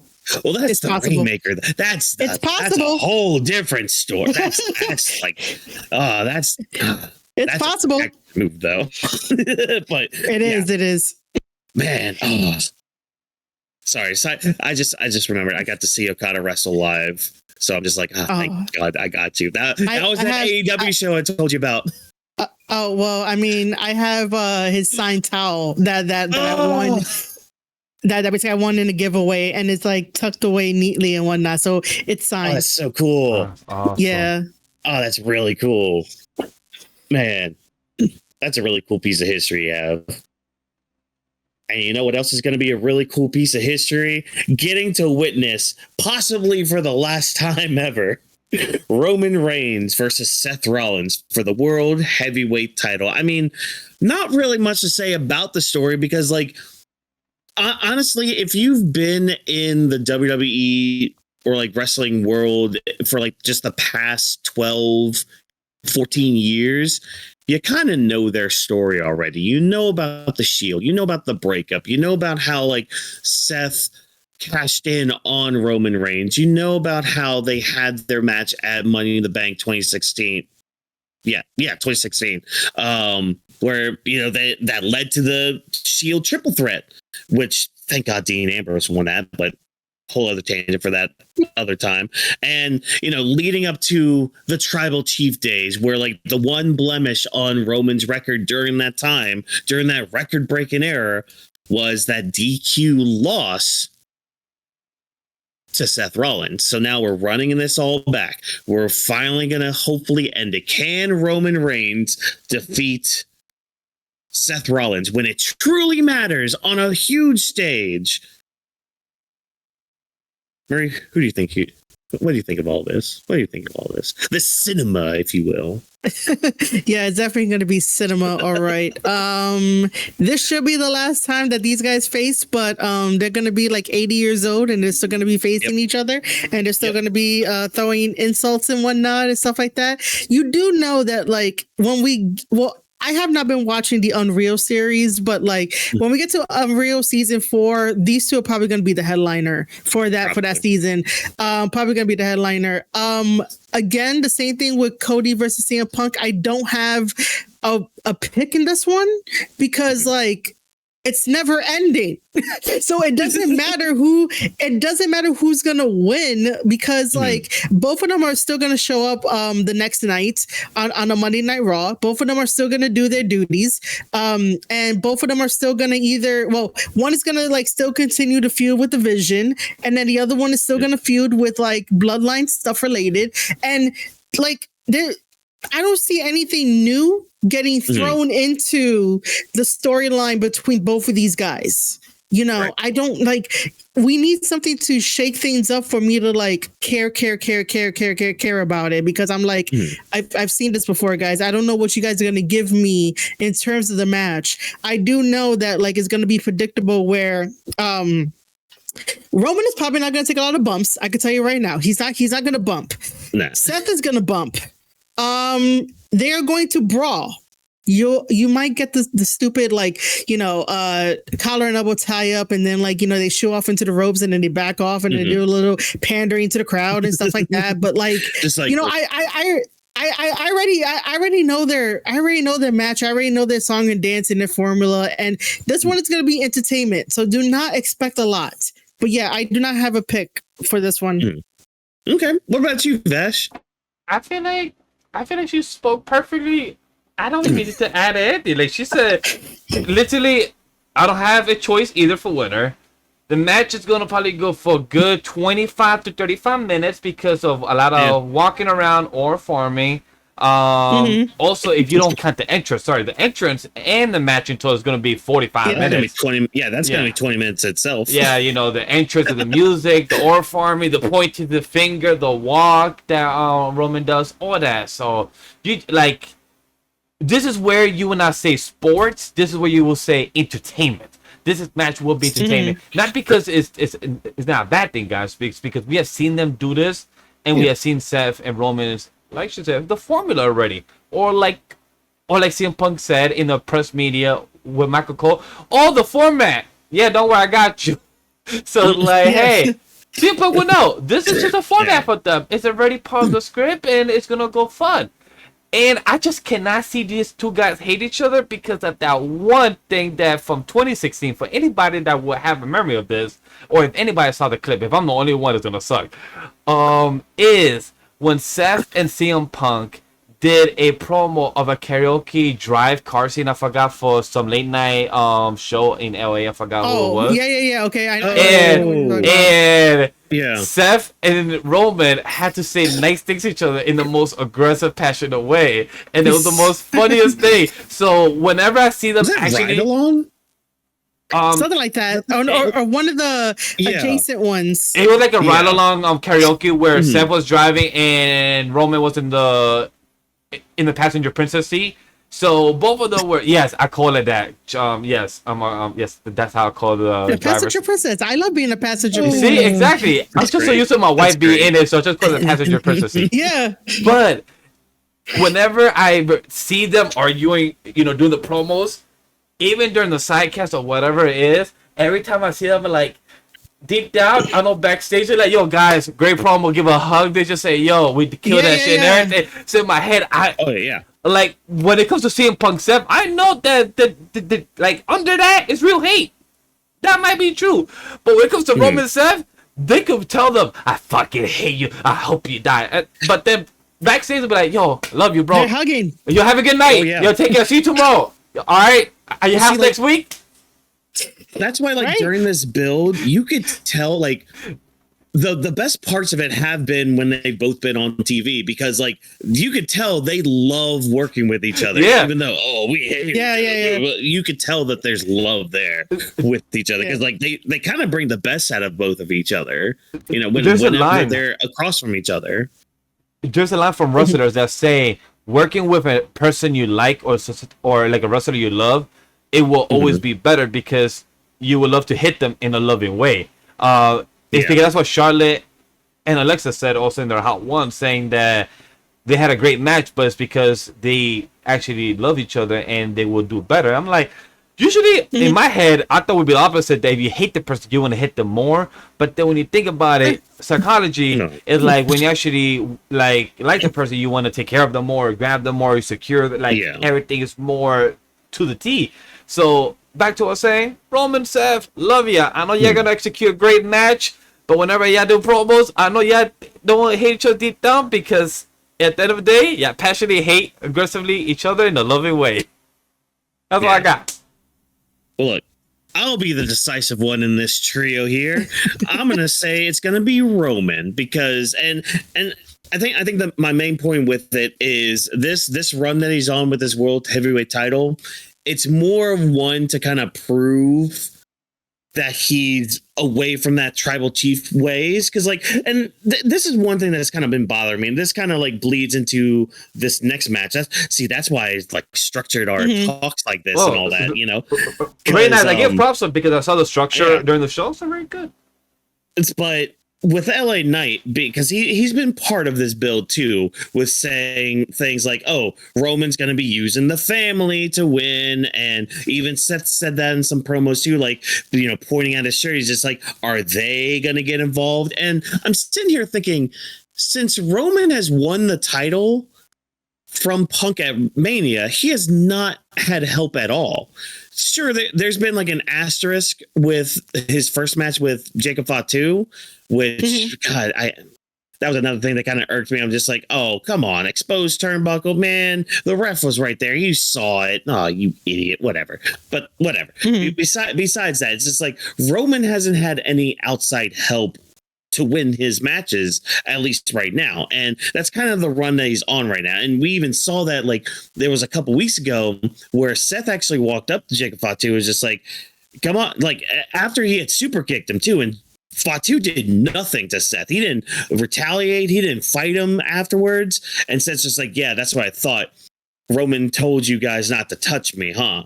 And we kind of get confirmation. It was like a throwaway line with Fatu just saying, yeah, we're not worrying about Seth, like talking to the Usos about that. So it's just like Roman told his family not to bother about Seth, not to get involved. And that's, I think, very much important for him in this run right now, is just to prove that he can kind of go, because like his match with Punk, people are still praising from WrestleMania. That was probably one of the matches that saved WrestleMania this year for a lot of people, at least from what I've gathered from listening to people and all that. So I like to add, I got to be Roman here. One more thing, Whawkins, is that also I also blame WWE that they posted the schedule of Roman for the next couple of weeks, and he's booked until September. And I hate when they do that. Like, I get it. Oh yeah. I get it. It's for fans to know if they want to book it. There. Yeah, like they will be there, but it's also like knowing Roman. That means he may still be champion, because also for those that don't know, Street Fighter comes out in October, and October I think 14 or 15, and during the first 2 weeks of October means they're going to do press. So will he lose the title during September in that PLE around that time so he could transition into doing press? Or will he carry the belt with him while he does press? Because that would be a good promotional campaign for WWE, having the big ass, bold logo of the WWE title on it. So that's also something when I saw to like, really, y'all gonna post this? Like, why couldn't y'all post this on Sunday or Monday? Like, hey, this is the rest of schedule Roman. Like, bro, like, yeah, they have to do this. Oh no, that's my one complaint. No, go ahead. Because I was looking up on Google to see if there was any pay-per-views in October, right? You know, Money in the Bank. That's October 10th. Ooh. So maybe, you know, Roman could still retain and like hold the belt and like not be on the pay-per-view. Yep. That's possible. Yeah. That could be a possibility. Yeah. Yeah, because I don't see him losing it. The earliest would be Royal Rumble, but he's probably not dropping that thing till WrestleMania. And that's just me. I mean, he could possibly drop. It depends on what they decide to do, but it wouldn't surprise me if he held it till Mania next year. I want to be shocked because it's Saudi, so it's possible. Yeah, but speaking of shocking, let's talk about a very shocking 6-man tag we're about to get this weekend. We're getting the Usos and Jacob Fatu taking on LA Knight, Royce Keys, and Solo Sikoa. So how did we build up this 2K26 version of a match? Well, here's how we did it. LA Knight, he's been feeling a certain type of way since the Usos have been trying to leech off of Roman since he won the title, which, yeah, they've been leeching off of Roman since he's won the title.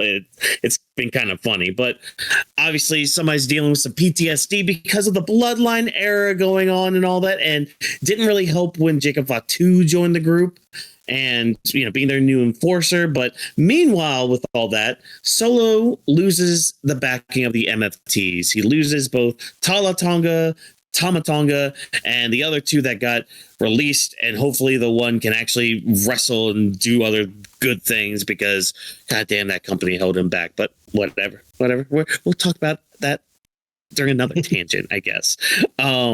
So yeah, Solo's refusing to come back to the family because he knows what it was like to be under Roman. He's not going to do that again. I don't care how much Roman has quote unquote changed. Nah, I ain't doing that again.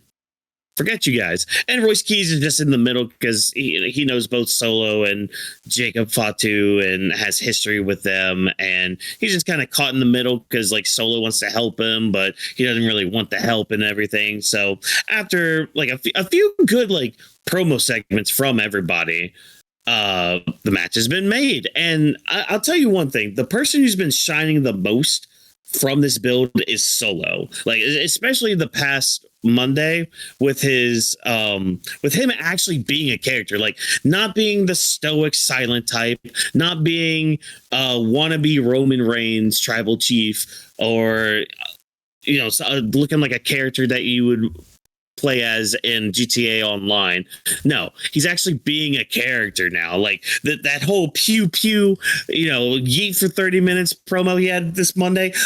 Again, it's one of those moments where like people are like actually like praising it and being like, push Solo as a good guy. Like have like this version of Solo. And I'm not gonna lie, this version of Solo gives me early Rock vibes. Everyone been saying that. Everyone on the timeline been saying that.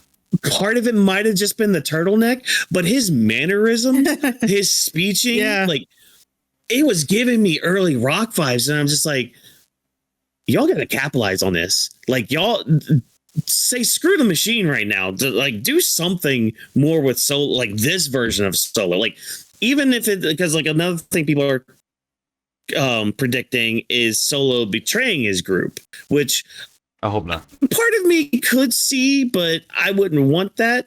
But if we were to put Solo back into the bloodline, make sure it's this Solo so it adds like some sort of character, some sort of like joy with the group. Because right now they don't have a Sami Zayn and they kind of need somebody to like be the lighthearted one. And if Solo's going to be this kind of guy, have it be Solo, have him hold that role. Like that would be so much fun if it was like him doing this. But I mean, when it comes to this match, though, it's going to be the bloodline winning. They're much more of a unit compared to the random baby faces we're getting on the other side. My logic, and this is a brain pick, and it's just like the logic is just have the team that's actually a team win. That's basically me. Yeah. I'll go with that because again I don't have a pick for this one because even though like it's not random, it feels random just because you're trying to connect all of the dots and put them together and try to have a story and whatnot. And also I don't know how much longer the bloodline can go without having another formidable team to really elevate them and to make them hot again.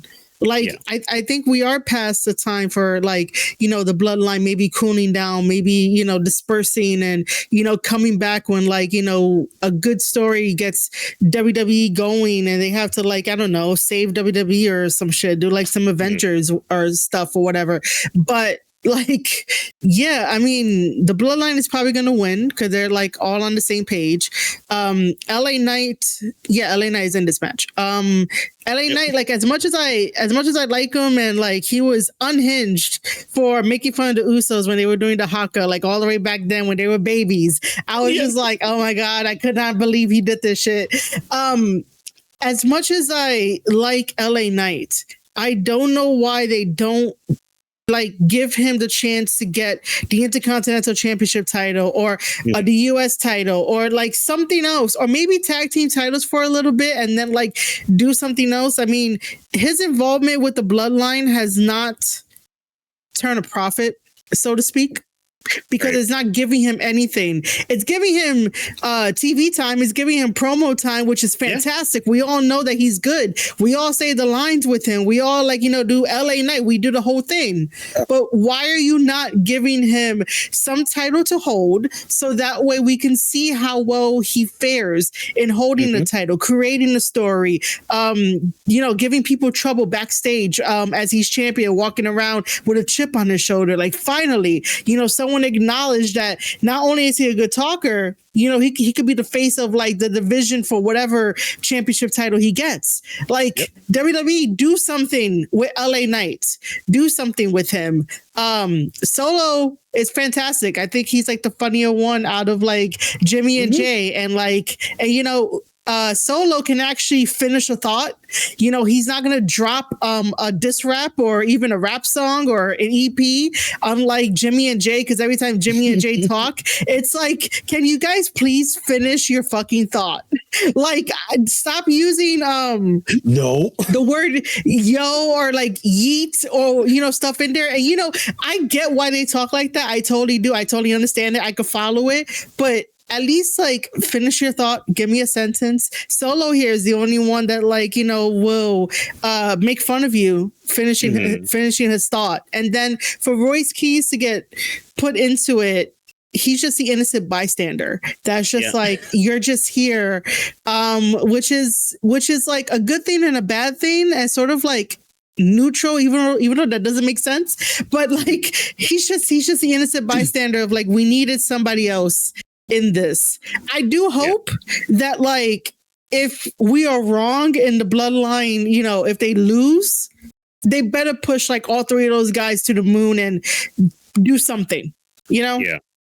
So, And like that's just the thing. Like there's been loose threads with everybody, but that's the thing. It's like it's very loosely connected. So it's like but I do, you know, at least praise, you know, even though it's loose, they've actually done a decent job of like crafting something.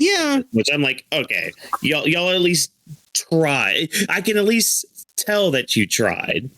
You know, but, sorry, Bash. Sometimes it's like a spider web where sometimes everything's connected. I hate you. You know. All right. Sorry, I had Madam Web. All right, Madam Web, go ahead. Spin this tale. Definitely not the movie, chat. Definitely not the movie. Hopefully it's better than your movie. Definitely the animated one. If y'all seen the 90s Spider-Man, that man would. She's old. Cartoons, ew. So I agree with everything that Marie say about Royce Keys and Solo. We know that Solo has been the best one. You know why? For anybody that saw the Stephanie McMahon going on a yacht with the whole Alaloi family. And literally, I think Jimmy and a few of the others, cousins and brothers, literally said that Solo's the funniest one. Literally, all of them admitted it right there in that boat. Solo's the funniest one. And I was like, he looked like the most happiest, complimented person. They're like, oh my God, my whole family said I'm the funniest one. And then I'm staring at the screen, I'm like, what the fuck is he on TV then?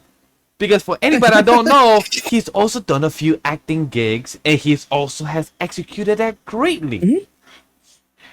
So, however, when it comes to that, sir, Solo, why are you not like this on TV? However, now we got it. And I literally, I already have watched that promo scene since last Monday. We're on Thursday evening. I watch it at least 10 to 20 times. I literally love Solo literally cutting ass on his own siblings. Literally saying, pew, pew, pew. Are you going to give me a warning shot? Pew. And then are you going to yeet for 30 minutes and bore these people? Like, yo, you was cutting ass on your own siblings on their own type of marketing tool of how they get over. And it's just funny how he did it so natural, so great. And I agree with Whawkins that he gives the Rock vibes. I feel like it works, and I feel it's executed well. The way he looks and everything makes sense. They're related. It works very well. I would like them to win right here on this boat on my end. I'm by myself because I'm going for the weird type of 3 random people baby faces. However, Marie said one great thing. If you want to give LA Knight a tag team belt, give it with Royce Keys. Because, hey, we had Cody Rhodes and Jey Uso as a random duo a couple years ago. Guess what? We have had random duels over the past couple years as well that we have questioned. We had AJ Styles and Dragon Lee, and it worked well. So, hey, we can have LA Knight and Royce Keys as a tag team champion. You could take it off the vision. Please do. I feel like Braun Breaker is so sad being there, and Maxine and Austin Theory is weird as the storyline. But hey, that's not the conversation for here right now. But all I'm saying, if you want to have random duels, Royce Keys and LA Knight, and then have Solo just hanging out with them as a manager, I don't give a fuck. He's fucking great as a promo right now. This man could walk around and just give me jokes like this on a weekly and do good and feel natural, where you had the crowd literally scream Solo. I remember I saw a meme that's saying 3 years ago, Solo was muted. Oh, this man was told, Spike. That's what he was known for a while, guys. Guess what? Now, this man is known for the past 2 weeks as the comedy, the funny guy. People have literally been praising him in the comment section. Literally at those clips that WWE loves to highlight, saying that they have 1 million views and everything. The comment section, I read them just out of curiosity all the time, and literally all of them said, do not put Solo back as a heel. He's awesome as a babyface. This is the best Solo has ever been. All those great compliments about Solo. So I'm just happy about that. So, hey, I'm alone in this boat, and I'm going to say for the babyfaces to win, and I'm okay with that. Again, we all have a heart pick, We all choose from the heart. We'll get to those in a little bit. Or not, But you know what I wish had a lot more heart to it? Oh, my God. Our women's world title match. That's a crazy one. Liv Morgan taking on Io Sky. Because out of all... And y'all, these two lovely people here who are looking at the document, you can look at all these little, story fragments that I put for each of these matches. This is the shortest one for your women's world title. How do you do that? Especially with somebody like Io Sky. But what is the story with all this? Well, Io defeated Liv Morgan in the Queen of the Ring finals. And then Io chose her. Io chose her. Because everything else has been centered around the Danhausen curse. And my fear of the Danhausen curse is kind of coming true. I didn't want it to play into legit match results, but it did for the Queen of the Ring final. It's probably going to for this weekend's match with Liv and Io, but at least at the end of the day, Raquel Rodriguez is Intercontinental Champion, and that makes me happy. But I mean, it's going to be Io. If anything, I'd rather Io, and I don't care what anybody else says. The fact that this is Liv Morgan's first title defense in 100 days, by the way, take it off of her in 100 days, over 100 days. Oh yeah, by then, yeah. By this weekend, it's gonna be over 100 days. Take it off of her. Take it off of her. I don't care. Oh, we're holding off for Stephanie Vaquer versus Liv Morgan. Fuck that match. Fuck that match. I'd rather Stephanie versus Io. That's a way better match in my book. Yep. In my eyes, because and plus, at the end of the day, I feel bad for Liv because I know it's not her fault. It's her. It's a book in the creative team, the writers. They don't know what they're doing with Liv. When she is a good star, she knows how to bring attraction. She's a good wrestler in the ring too. Is she great like as Sky and others? No, but she's good at what she does, and she has improved over the years very well, especially. So I give props where it is. But right now, this is the weakest Liv has ever been in her character story. Where you like, all right, cool. You could tell us, the audience, that nobody could fight you because you're the best ever. But then when you don't even have a match to show on TV, at least one or two, to at least show us that you're still that good as a champion, but you don't even have a title defense in 100 days, like that's just really bad storytelling when it comes to you as a champion. Like, I understand when it comes to Roman, but he was champion for 1,000 days, and he had matches at least every once in a blue POEs. We had literally Clash of Italy. We had Night of Champions, and we had literally no champion of you. Like, we had literally had no title defenses. And her Night of Champions match was the Queen of the Ring Queen tournament. of the Ring final. Yeah, so like non-title. Like, and you got defeated by the opponent that you're versing after she announced that she's choosing you 20 seconds later. So like, and okay, all after you were cursed by Danhausen. So like, and also Danhausen is getting overused. So that's my last thoughts. Is like, hey, I enjoy Danhausen, still enjoy him, but trust me, Chad, he's gonna get overused to everyone's face. Where he's gonna be like, okay, this is kind of getting too much. We don't even need Halloween yet. Man. Yeah, we're still in summertime, man. It's still summertime now. Halloween is still a couple months away, but I will go with Io, just because if we are still going to be playing on the Danhausen experiment and curses, you know, I don't know when we're going to get to it, but Liv Morgan should be interfering in that Danhausen match that's going to be on SummerSlam.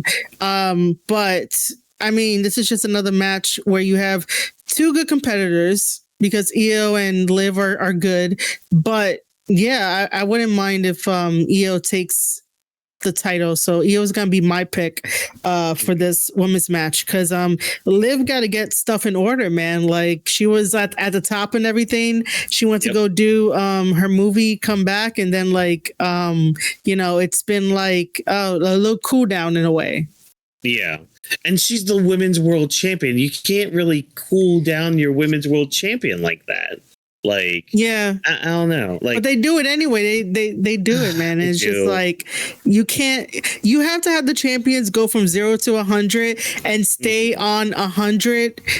Even though that may, you know, whatever people want to argue about or complain about by doing that, but they are your champions. They are the face of your company, the face of your division, and you put the title on them because you believe in them. At like what they're able to do in like selling tickets, selling merch, going to all the meet and greets, making sure that like the live attendance for like the fans are being well treated. If they have to go, you know, do some media spots, they're the ones that you're calling at like 2:00 in the morning, like, hey, don't forget to get up in like 3 hours to go wherever it is. Like, you gotta put the pedal on them, and then have all the other people that are lined up chase after them to have some really good story coming out, and not just like, okay, I won, so I'm just gonna challenge you next because I won. Did I mention I won? Yeah. Okay, cool. Let's go. Yeah. You know, like, and again, they booked themselves in a corner by having Liv in that Queen of the Ring tournament, because it's just like, you have all this pool of talent, you know, so many other women that could have had that opportunity or had that showcase, but you decide to put your world champion in there, you know, and also, yeah. Well, also speaking of that too, I do think that like having the Queen of the Ring tournaments and the King of the Ring tournaments, right? I feel like they're not having it way too much, because it's not like they're doing it every month, but like as like a pay-per-view, right? And then just building to it. There's not enough time to build up to it to make some really good stories and have people start creating their own stories off of that when they lose, because like you said, that we have a very deep pool of talent that you don't have to put your big money maker names into a King of the Ring tournament or into a Queen of the Ring tournament if you're not going to treat it as like, oh, okay, so they are really, really the best, if we have some of the other people that are like in catering or on the lower tier or the mid tier to go into these tournaments to build up, that's how you create new stars there and whatnot, even though I understand from like an economics point of view, because everything in this business is a return on investment for whoever you have. I understand you have to put the big names up there, but who are they going to face if you're not going to be building up any of the other talent that's way down at the bottom that no one really knows? Exactly. And I mean, you add these mid-card titles for all that too, and it's just like, you're still not getting it. You're still not doing what these things are supposed to mean. And I feel you with like King and Queen of the Ring. Like I remember it used to be like either like an every other year kind of thing or like an every few years kind of thing. Yeah. And because again, like you were saying, you build up to it. You have your qualifying matches for it. You have your actual tournament. Like I'm a sucker for tournaments. Like I love me a tournament arc in any sort of media and all that. So like, especially like, Continental Classic stuff. Oh, that's I love that shit. But it's just like when you have a tournament, and you had pointed to this too, you can not only like create stories, but you can make like you can continue storylines in there. Like, and I remember mentioning, and I'm sure I'm not the only one who was mentioning it about the King of the Ring side of it. The finals really should have been Seth Rollins and Braun Breaker, because they were on both ends of the tournament bracket. Both of them were still feuding at the time, and you could have fed into the feud. You could have fed it. That makes the tournament even more better, because it's just like, oh, will they actually meet at the end, or like will somebody be eliminated? Like that's how you build like a good story and like make your tournament mean something. And here you kind of made it a joke. Almost a joke. I don't want to say a complete joke, but you almost feel like you diminished it a bit, not only by having one of your world champions in it, but then, she loses in the finals of it. The winner chooses her, which, the winner now thinks is just going to be easy pickings right there. But of course, and this is going to lead into our next match here, you had the Danhausen thing. You pulled the Danhausen card, and you basically like gave away the finish to not only that match, but possibly this match of Io and Liv. But this ends up just bleeding into a storyline with Danhausen and the rest of the Judgment Day, because now we're getting Danhausen taking on the AAA Mega Champion Dominik Mysterio in a story that has been okay. Look, I love my goofy shit in wrestling. Y'all know this. The audience know this. My friends know this. I love my goofiness. I love Danhausen. I really do. I think his shtick is very funny. It can be very funny. But Vash was pointing out too, they're very much leaning into it, and it's kind of funny because Danhausen is like the one key into the mainstream that WWE have right now, and that's because of the curse. We all saw what happened with the Knicks. Apparently, it had something to do with the finals of the World Cup, or the soccer. Yeah, that's right. I'm gonna say soccer. Yeah. You know what? You can let us two New Yorkers to say. Supposedly the Knicks got cursed and then got uncursed, and then the Knicks won out of the. We finally won something. The 5 out of 2 games, 57 years or whatever, the 5 out of 3 games, and we won, and like she said, 53 years, and then we finally won. Mascot Garden wanted to use Danhausen as a mascot for a while, and everything that has become a thing. At the end of the day, it's fun, but don't overuse, don't overmarket something, because now it becomes too from your face. Now it becomes where you're taking off too much of the unreal, where like, wait, no, let it be how it is. But now they're having a free ice cream truck crossing from New York to Minnesota as well. I think I saw that truck is kind of sick. I do like that truck. I didn't know they were doing that. Yeah. It's like this ice cream truck that's going cross country or whatever. It's the the Danhausen ice cream truck or something. Yeah, they had that, and they had some fun names. I think the housing cream truck or something like that. Some cool, something like creative thing they came up with. But at the end of the day, with this match of the Danhausen and versus. So that's just the thing. So it's just like, as we were talking about, using Danhausen into the zeitgeist that is, pop culture. Well, he's got to have a match. He's got to have a story so he can go to Madison Square Garden, and have the Knicks help him win a match. We've got to have some sort of storyline to go, like somebody for him to feud with. Oh, let's have him feud with the Judgment Day. But, again, it's the entire Judgment Day because he's also involved with the Women's World Title picture. But with the Dom stuff, I actually had to look up because I kind of forgot where this whole $100,000 came from. I forgot that Dom tried to have Danhausen curse Femi before their match in the King of the Ring. Yes. Oh, right. Yeah. Oh, shit. That's where that's from. I forgot about that, too. Yeah. He was just like, here's $100,000. Curse Femi. And Danhausen was just like, no, look over there, and took the money and left. So that's where all this came from. We had a few good segments here and there. We had probably what people are calling the worst segment in all of Raw history, which is also crazy to say considering what's happened in the history of Monday Night Raw, where we had a concert from Danhausen this past weekend, which but now this match is now a human monies on a pole match. Danhausen, Dominik Mysterio. I mean, it's going to suck to say this. It's probably going to be Danhausen. Yeah, I mean, it has to be. You build this up and you make it funny. Human monies on a pole match.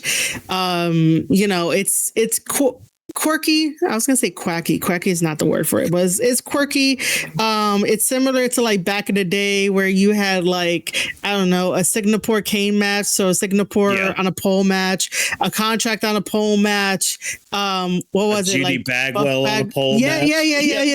Yeah, right. So it's just it's so basically Vash, don't worry about it. Don't worry about it, Vash. Don't look it up. Oh wait, he never looked it up. For you trying to add that? For anybody, quick reminder: I didn't see WWE for almost 2016 to 2022, but also WCW. I seen bits and pieces, but not too much in detail. So I know information, just not vaguely. Well, when you get the chance, just, watch it if you want to. But, this is basically going to be one of those matches where you can go up and like go to the bathroom, go get something to eat. It's not really going to be important enough. However, I do find it kind of interesting that they put Danhausen with Judgment Day, and Judgment Day is falling apart because Finn Balor is no longer there. Finn Balor is now, this baby face that's on, his own little redemption tour and stuff. And then, how else are you going to break up the Judgment Day? You bring in Danhausen. Yeah. Maybe that's what they need to do about the bloodline. Bring in Danhausen. You know what? Fine. Fine.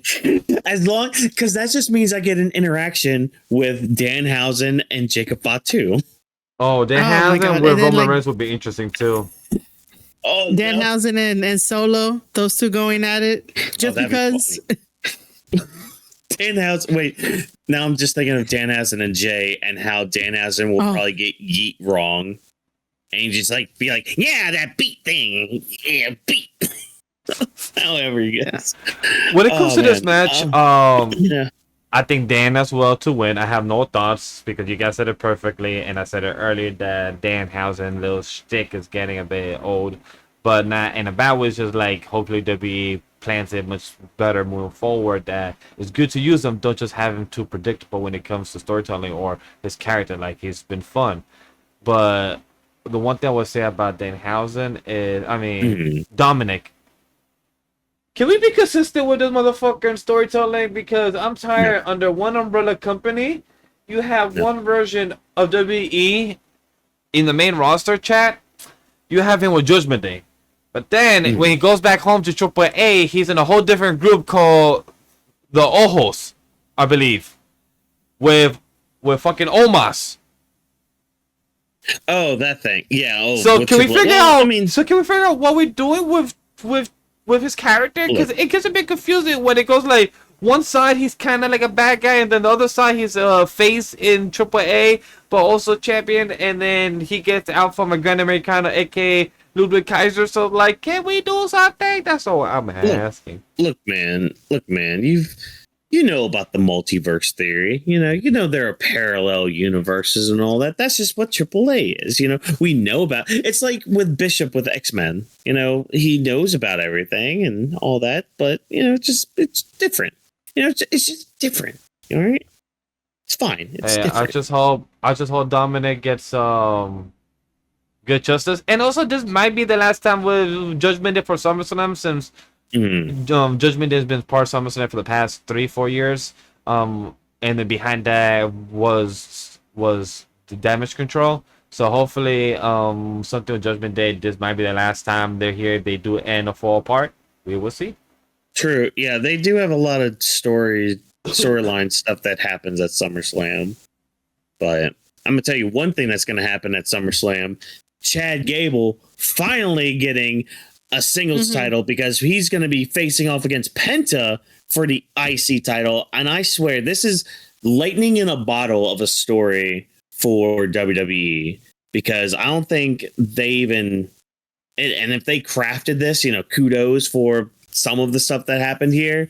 But, a lot of it has to deal with like Chad's descent into darkness. He couldn't win a singles title. He couldn't beat Gunther. He actually got embarrassed by Gunther in front of his own family. Like, his freaking daughter cried right there at ringside. It's just like, oh, that poor child. Ooh, boy. So yeah, Chad descends into madness, and it leads to him like wanting to defeat all the luchadors and kill Lucha Libre, if anything. And one of those biggest losses that he had was against Penta, a debuting Penta and all that. So this in turn leads Chad Gable down the dark path, down to Mexico, down to learn the ways of Lucha Libre, which gave us El Grande Americano, which, that's a whole other just discussion just about the journey of this character of El Grande Americano. But, he got injured during this time. El Grande Americano ended up having this story with like 2 of them. He had probably what I'm going to still say is WWE's match of the year. With the El Grande Americanos coming to blows, like mask versus mask and all that. Like that was some fantastic stuff that I watched there. But yeah, Chad Gable's out of that. He's going on a redemption tour, and it's just funny how everything just comes full circle, that at the end of all of this, he's facing Penta for the IC title, the one title that kept eluding Chad Gable in his time. And 2 of the main factors really that brought him down to that darkness. And I love like this video package we got on Monday Night Raw with Chad basically like explaining what his why is again, and like how he realized like the mentality of I need this compared to I want this, and why I want this. Because I like how he kind of dived into, sometimes when we need something, we lose track of why we want it and all that. So it's a really good redemption story we're telling here. And it's I don't know, it's kind of inspiring in a way. Like, it's something that WWE hasn't done in such a long time that like I've gravitated towards this match itself. Like, if given time, if they give these guys 20 minutes, and this is why I fear that we're getting another Ad Mania. I don't want another Ad Mania, because I want these guys to have like 20 something odd minutes of just pure unadulterated just wrestling in that ring.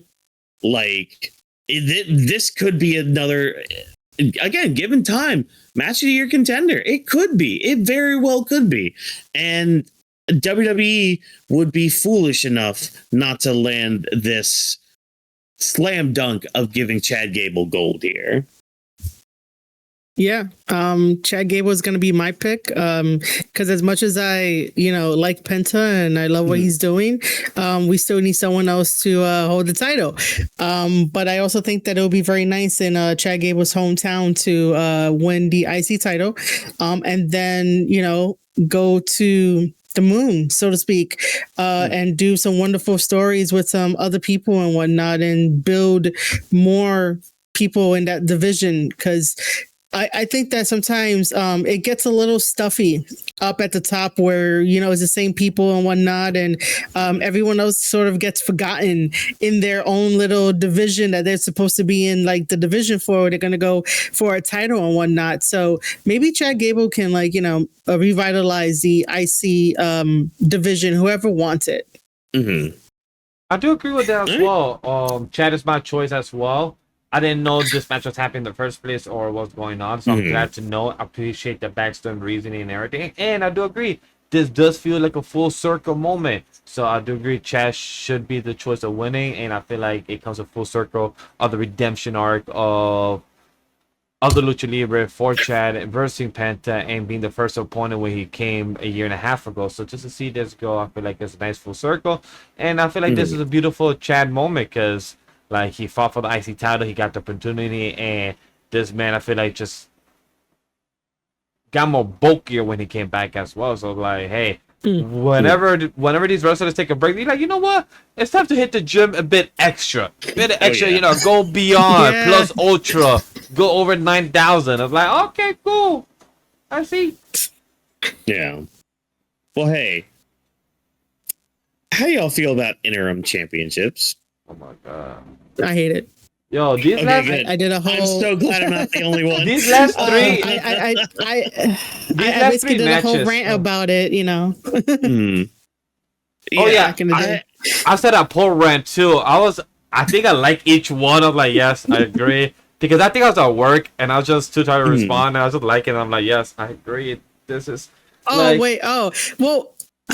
Okay, so basically, I'll be writing a lot of stuff on my IG stories. Like I treat it like Twitter, and whatever gets me upset, I'm gonna freaking.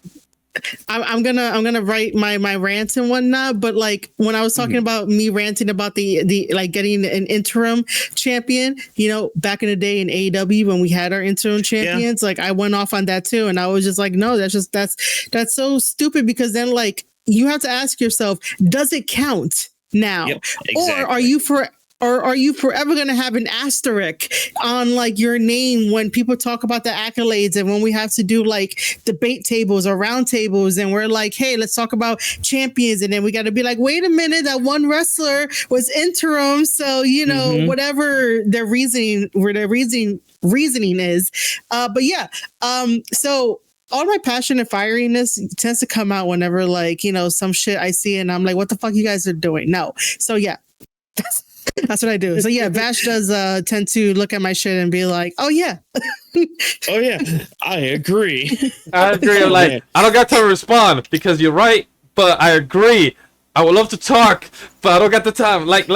You see me visibly knowing that I agree with all this, but it's just this intro thing. I think, I don't know what outlet or what person online posted this, but it reminded me of the clip or picture of CM Punk and John Cena, both carrying the WWE title and the other one carrying the WWE title back in, I think, 2008, 2007 it was. No, that was 2011. Oh, 2011, okay. I think. That was when Punk won Money in the Bank, and then he disappeared for 2 weeks, and then he came back. Because he's like, oh yeah, I'm leaving the company with the title, blah, blah, blah. It's you were gone for 2 weeks. Okay, bye. All right, cool. So when I saw that picture, I'm like, okay, cool. We have this again round 2 in the woman version. When Rhea Ripley, when she comes back after healing her injury, she's going to be like, I can tell, no, I can tell. Then who's the true champion? Let's decide. Let's have a 1-on-1 match and decide who's the real champion. And then it's Rhea versus whoever. of my choice currently right now, chat, I'm gonna tell you right now, it's Chelsea Green, my president. Out of these choices, No, Vash, you gotta because this is the one build I absolutely despise. I know. I'm gonna let you go. I'm gonna let you go in a second because it's dumb as hell. I know. I got you. I know you hated it. I've seen your messages. Trust me. I know. I got you in a second. Give me a second. My choice is Chelsea Green, and I hope she wins. And this is me saying it, chat. If Chelsea Green wins and Rhea Ripley comes back, I'm choosing Chelsea Green as well. I love Rhea Ripley. But right now, can we build her character without a title? Right now, can we get her to have her so obsessed with it? Let's have her right now build her character. You know, remember, Chad, she's still mommy perhaps, but let's not have her with a title where she's always on top. I'm sorry, my mind went elsewhere. Okay, good. I'm sorry. And that's why I said it. It works somewhere. It works somewhere. I'm sorry. No, you're fine. You're fine. I mean, the freaking delivery was like, okay, my mind went over there. Like, he did it on point. My job is done. I will say this though. Yeah, I will say this though that like, because WWE knew, maybe, I don't know, I don't want to speak on behalf of them or for them, but it felt like they knew maybe like a week in advance before this was happening about like her injury and whatnot, and just wanted to confirm and whatnot. I would have just been in the writer's room to be like, hey, now that we know that Rhea Ripley is injured, let her just take the night off, take the week off, like take the recovery off, keep the belt for a little bit. Like, I would just be like, just hold on to the belt until you get better and come back. Or strip her of the title and let her be at home, because I think that she's really, really overexposed. She hasn't had a very good vacation in a very, very long time. And it's been from 0 to 100, no matter what. Even if like whenever they go over to Australia and she has like a little bit of time to herself, it's still not enough.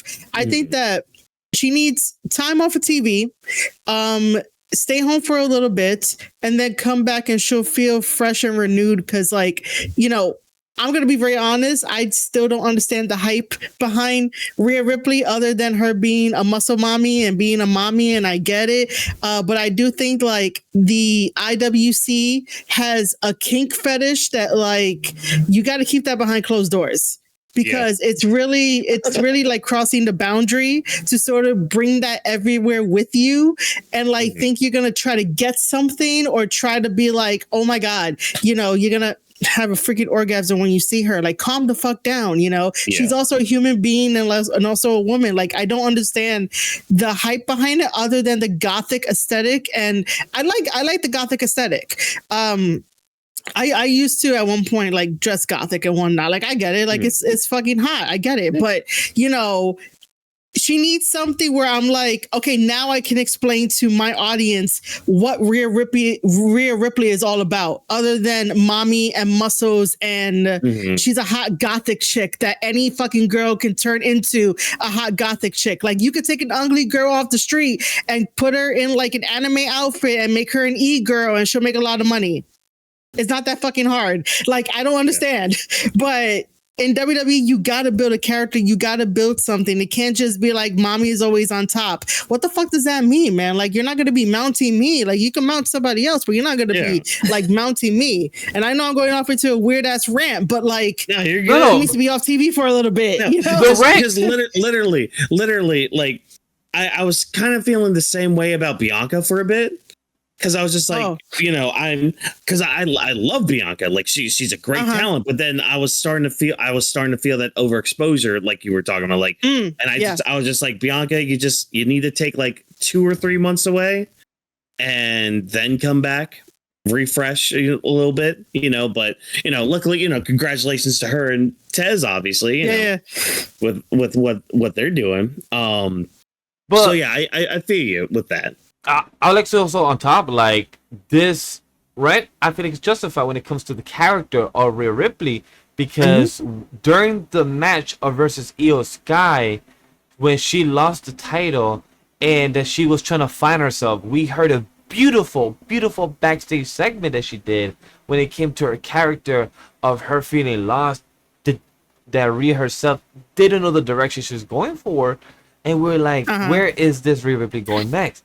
But then it went back to the title scene. It went back to find herself like, like Rhea, you could have gone for probably the IC title or the US title. Like, go for something smaller. Find yourself.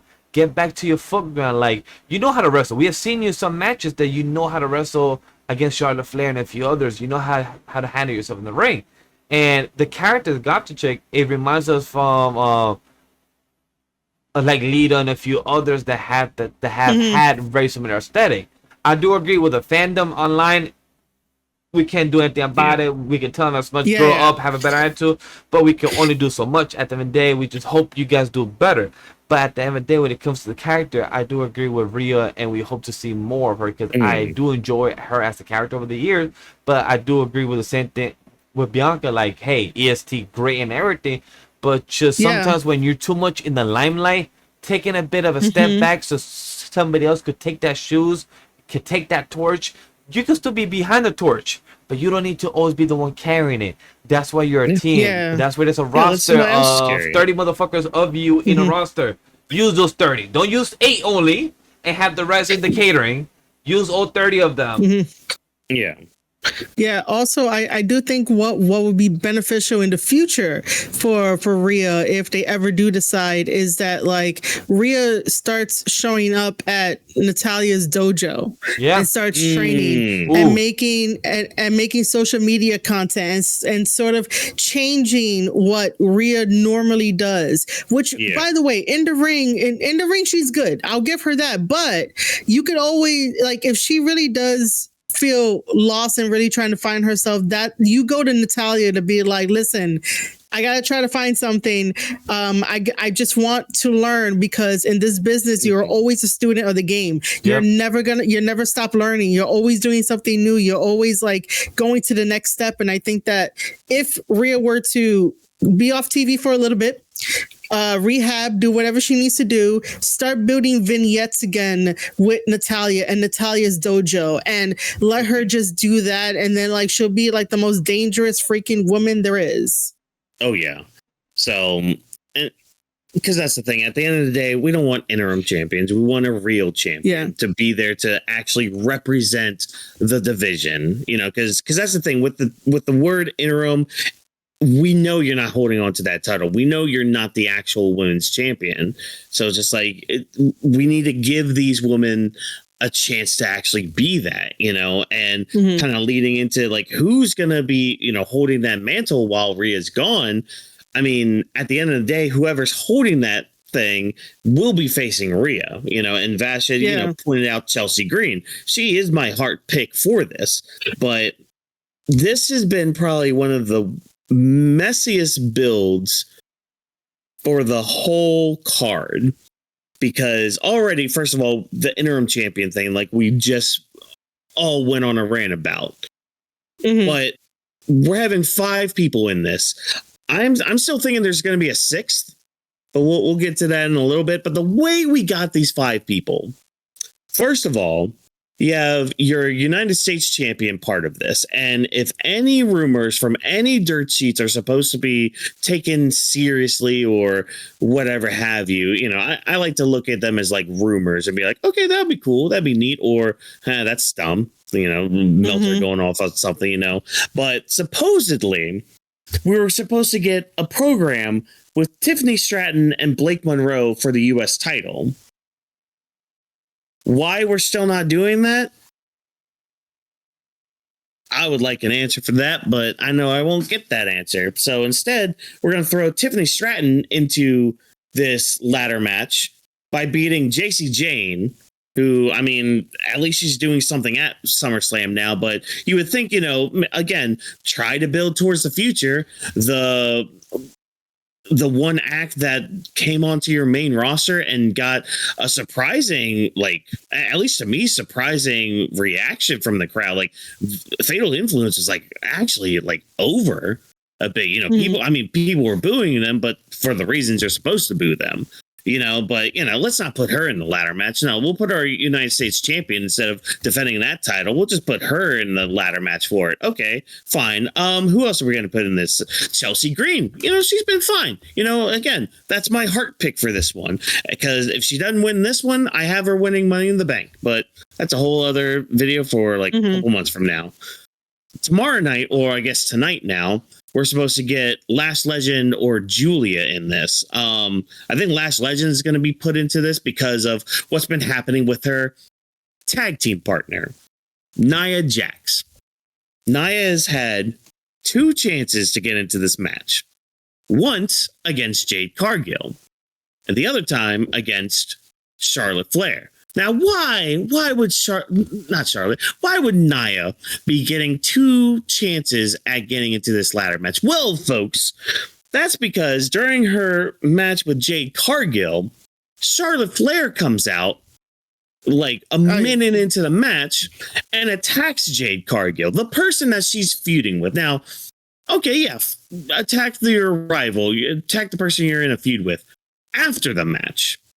Or, I don't know, maybe cost them the opportunity to become the interim women's champion. That would be smart, wouldn't it? Not getting them disqualified, technically making them qualify for said ladder match. But hey, that's not as stupid as what happened the week after when Jade came out in full force with her cronies, went to the ring and attacked Charlotte Flair right in front of the referee, also helping your rival get into said ladder match for said title. And Nia Jax has every right to be pissed off about what happened here. And I'm just sitting here this is just bad television. Why are y'all helping your rival get into a ladder match because they despise each other so much? Don't sell me that. Don't try to sell me that, because logically that's stupid. Logically, you're making them both look stupid. And honestly, out of the women in this match, Jade and Charlotte, I feel are the top runners, at least in my mind. That's the mind pick, is one of those 2 winning it, because I could see it where they could continue their feud afterwards for that women's championship. And like I said earlier, whoever's holding this thing is going to be facing Rhea Ripley. And I could see WWE again in that business mindset. There's more money in Rhea versus Jade, or, running that back, or running back the other one, Rhea versus Charlotte, So I don't know, that I hate this build. I hated it from almost from day one when they announced the little mini tournament, and then all the other bullshit started happening. But hey, again, heart pick Chelsea Green. But if not, you're winning that Money in the Bank, girl. You're gonna make history by failing it for the first time, and it's gonna be great. And this is a lesson in booking wise, right? It feels, because even as you're explaining it, I'm still trying to follow, and I'm just what the fuck? Yeah. But yeah, it does it does feel like they threw everything at the wall last minute and try to see what sticks, and they were we're just gonna put them all in together. It reminds me of how wrestling promotions in your local state will do a scramble match during the pre-show, and they'll have all the ring crew guys be in the scramble match just because, and if you try to connect the dots, it doesn't make any sense. So that's what I was thinking of it. And I would just like to say that, not every match needs to be made. If you know that your main moneymaker is hurt, you don't need to put a match together just because this could have been an opportunity where they all could have had a good day off. Because wrestlers, I don't know if fans know this, because wrestlers need a day off to recover their body even if like they may not be having matches all the time or whatever it is, I would rather have a wrestler be 100% in health than put together and put them in a ladder match. Just right, it's a ladder match, right? Yep. Yeah. Just to put them in a ladder match, just to crown an interim champion, knowing that they got to fight Rhea Ripley later on down the line, and it's like, you know what. It's just one of those things of like, oh, we got to give you a participation trophy just because a stand-in until our champion comes back. I know that the IWC is always like, oh my God, there has to be a women's match on the card. Not all the time. If we already have some women matches there, it's okay if the other women take the day off. It's not going to hurt anybody. It's not going to like make your life difficult. I rather have wrestlers have the day off to do whatever the fuck they want to do and relax. I agree with that. Like, that's a good statement when it comes to like, you have six matches a night. You didn't also need to have all six of these women in a ladder match. You could have a regular match, or you could also show the other 10 other women that you're not using, mentioning BFAB and other wrestlers that you didn't have to have these exact ones. You could give them a rest to heal, recuperate, or just give them a weekend off. That's true. As you said, so that you could show the roster that you said that you have but don't show.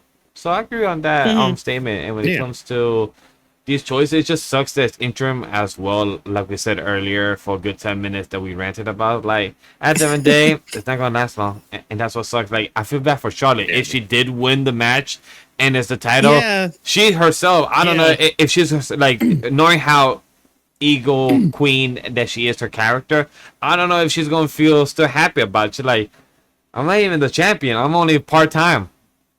Yeah. She's only a 14.5 time. Yeah, pretty much 14.5. Like, well, I hope she saved that. I hope she saved that. I mean that I would definitely remember that line and put that in because, you know, Ric Flair is a 16-time world heavyweight champion. He never got 16.5. Yeah, exactly. So Charlotte got 14.5. Exactly. All she needs is another half after that to tie Cena. Yeah. How do we get that? I wonder. I don't know. Interim. Interim. Part 2, Electric Boogaloo. But hey, I mentioned Lacey. JC Jane. Sorry, for some reason I was thinking Lacey Evans. Yeah, I was gonna say like you're going to different routes. She's not here. She's not here anymore. No. Our last two matches of the night. Our last 2 matches of the night. Don't worry, folks. Thank you. By the way, thank you for sticking with us throughout all this. It's been a joy talking wrestling like this. You know, it's been years since I've had somebody to bounce off of live on camera. Crazy. I've been here ages. Oh man, but yeah. So JC Jane and the rest of Fatal Influence are taking on the Bella Twins and Paige. Not much to go off of this one. I mean, the Fatal Influence finally got the tag titles from Brie and Paige. Thank God, because I'm sorry, I'm not a Bellas fan. I'm not the only one. No, I hate them. I hate them. I don't like it. I'll say this: Brie's looked better since coming back. I'll say that she has. She's improved. But when it comes to this match, I don't have much to say. I don't care. I don't care about it. My choice is this: is Fatal Influence. It's only because I want them to get the W, push them continuously. They're the next young talent. They're doing good. Like Whawkins said earlier, that JC Jane and Fatal Influence overall got a good pop overall. Was it perfect that many people want to know? But it was a good enough pop to show that, hey, they're known on the main roster on SmackDown from NXT to here. So the fandom good is pushing it. I want them to win. Paige, is good that you're back, but good luck to you. Just stay good in the booking side. And I hope you're getting paid well from AW to WWE. That's all I got. Yeah. I'm going with Fatal Influence because I don't like the Bella Twins. I don't mind Paige, but yeah, Fatal Influence should get the one here. I do think like after this night, the Bellas and Paige are gonna like split. I don't know who's gonna turn on who, but I think they're gonna go their separate ways after this, which they kind of need to. Paige, I think is going to turn heel and turn on them. That's my guess. Sure. And then we have our next Gothic chick as a champion. Sorry, never mind. My mind went somewhere else. Hey, look, the U.S. title's on the line. Trick Williams is taking on a returning Baron Corbin. Gee, Willikers, Batman. How did we get to this one? Well, guess what? It involves somebody that's, as of recording this video, not even involved in the match. Because he gets kicked out of another big PL. Are we sure that Danhausen didn't curse Carmelo? Are we sure about that? Like, how does Carmelo Hayes never make a PLE card? I don't know, man. I don't know. He should be there, and sadly he's not. He deserves so much more. Carmelo, I literally wrote. I will laugh if this actually comes true. I will laugh if this comes true this weekend because I literally wrote without knowing. Chat, like he said, we're recording on a Thursday evening. This comes out Friday morning. If anybody's watching until SummerSlam, if somehow Carmelo Hayes gets added to the match and it becomes a triple threat and he wins, I will be happy. I'm okay with that because that means my random prediction came true on my fantasy book of him being added. But Baron Corbin being back, I'm still thrown off because I'm just confused. Like, you left the company, changed your name, but then you came back to the company that fired you, but then you changed back to your original name, and then you're going for the U.S. title, not for the big one like Matt Cardona is trying to go for. Okay. Well, it's not only just that. It's just like this whole build has been like Carmelo Hayes and Trick Williams. Carmelo trying to like get at Trick Williams. Like, we can actually tell that story on the main roster. Cool, let's do that. But no, when they have like their WWE equivalent of an eliminator match, Baron Corbin comes in, interferes, throws the match out, and then his other attack on Trick Williams happens during a commercial break. So Americans don't even get to see that unless you have a VPN and using that. And that's how we get the singles match. Now, again, they have one more night to add Carmelo into there. We'll see what happens on SmackDown. I don't trust them to do that because this is WWE in 2026. It's kind of hard to trust them with much of anything. But, I mean, at the end of the day, Trick Williams is going to win. Like, Baron Corbin's just there to eat the pin and make Trick look good. I hope not. Carmelo Hayes was on it. I listen, as much as I like Trick and I, support him and whatnot, WWE, if you're listening to this, please kick out Lil Yachty. No one cares about that guy. like Lil Yachty should not even be the mouthpiece and nowhere near professional wrestling, and then be Trick Williams' manager. If anything, put Booker T with Trick Williams, even though that's super cliche and everything, but just put Booker T because Booker T knows what to do, like he knows when to talk or to let Trick talk and whatnot. But by the way, Trick is a very good talker. Yes. He might need I don't know, maybe 1%, 2% polishing here and there, depending on what he does. But he's a very good talker. I will be sold on the shit that he'll tell me if I talk to him or whatever. So he doesn't need Lil Yachty. He doesn't. No. Get him out of there. But Baron Corbin coming back. Listen, I was in this guy's vicinity in MLW. He's a tall ass guy. I am very tiny next to him.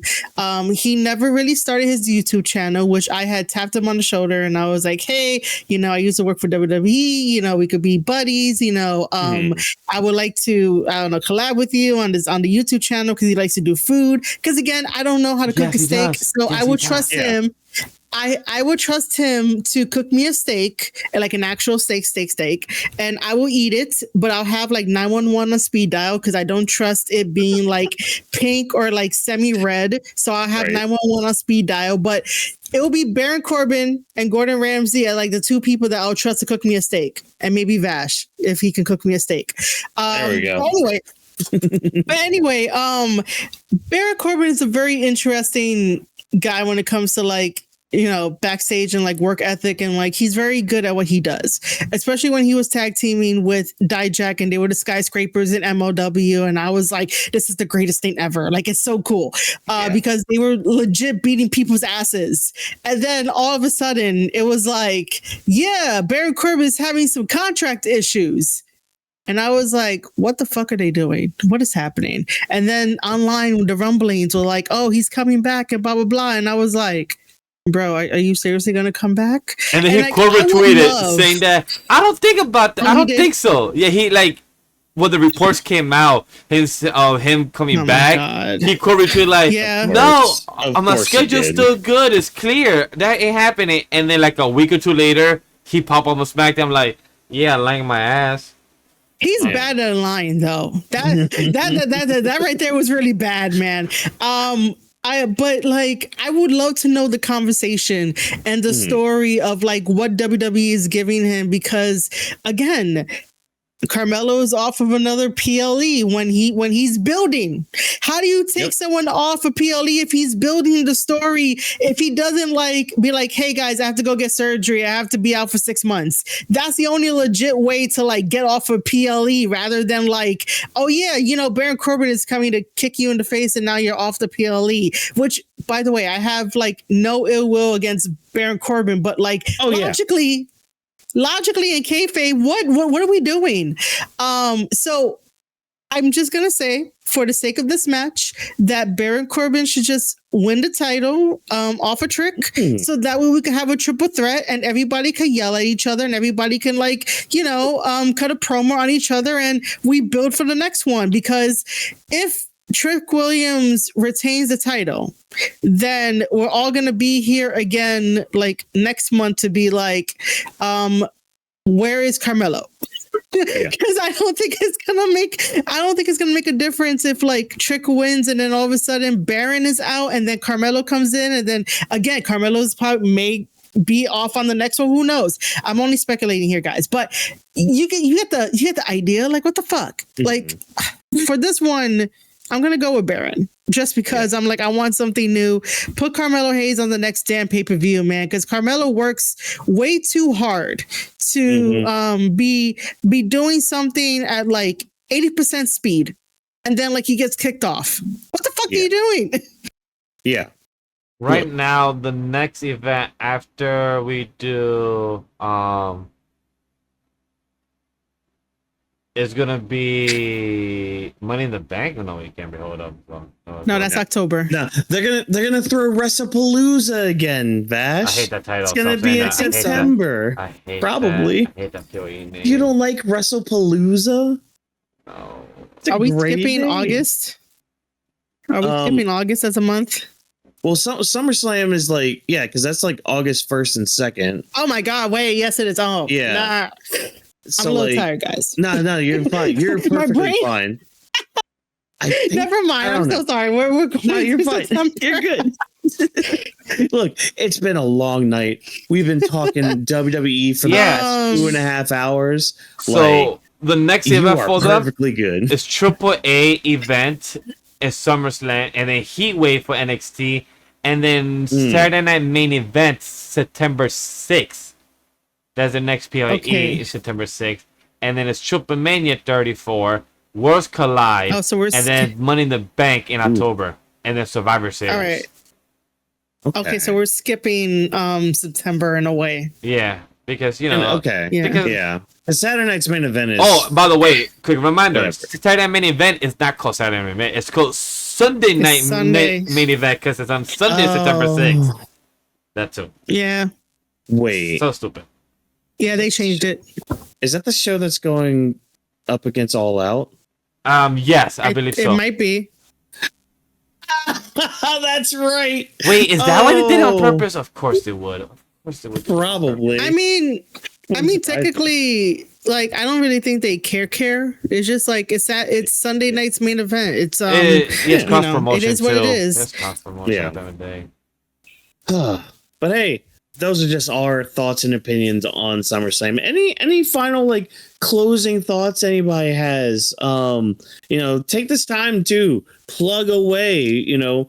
We got a new special guest here who does a lot of good wrestling content on her own channels and all that. We've got Vash, who does a lot of other side projects away from here because he wants to, abandon me for years and decades on end.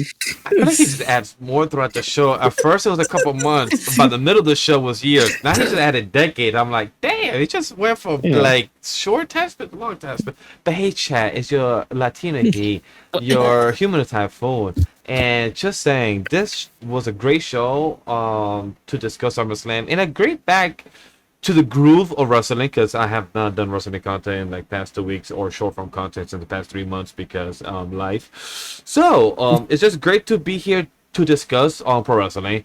And out of these 12 matches, I truly care like for 3 in the beginning of the show. Now I probably care for a good 6 to 8. So I'm excited to actually look forward for SummerSlam. Still have low expectations, but just a bit of the fancy booking we did, a bit of the discussion we had about the matches and the build-up. I'm actually looking forward to where things will go. Would it be executed by WWE right? Hell no. But at the end of the day, I'm optimistic Vash. I gotta have hope at the end of the day. Would it come out good? Most likely not. Fool. But I just gotta believe that it might come out good, and that's all part of the plan. As much as you believe, and if anybody, please, if you take something from me, watch Ted Lasso on Apple TV. Season 4 is coming out, and this man always speaks about optimistic, and you gotta believe. That's what I'm saying. I believe in Joe. Appreciate it. Thank you. I was hoping by the 3rd one you would notice, like you gotta put it up. But yeah, this was a really good discussion. I had a good time to discuss because honestly, low expectations, but just us discuss about everything. The Roman Reigns versus CM Punk. Wrong one. Roman Reigns versus Seth Rollins. I can't wait to Aura Farm for a good 45 minutes of a match and just entrances. And can't wait to see Seth Rollins' outfit. I always be having a blast of what crazy Houdini outfits he gonna go with, his wardrobe, and how's it gonna go. But Femi, please just finish Brock and Cody Rhodes. Please turn heel at this point. And if you win, you win. If you don't, just have some next character development that we would like to see. And Nick Aldis, please don't be that worried. I know you're gonna execute a great match. I'm looking forward to it. And Gunther, stop being a little bitch. That's all I got. Damn.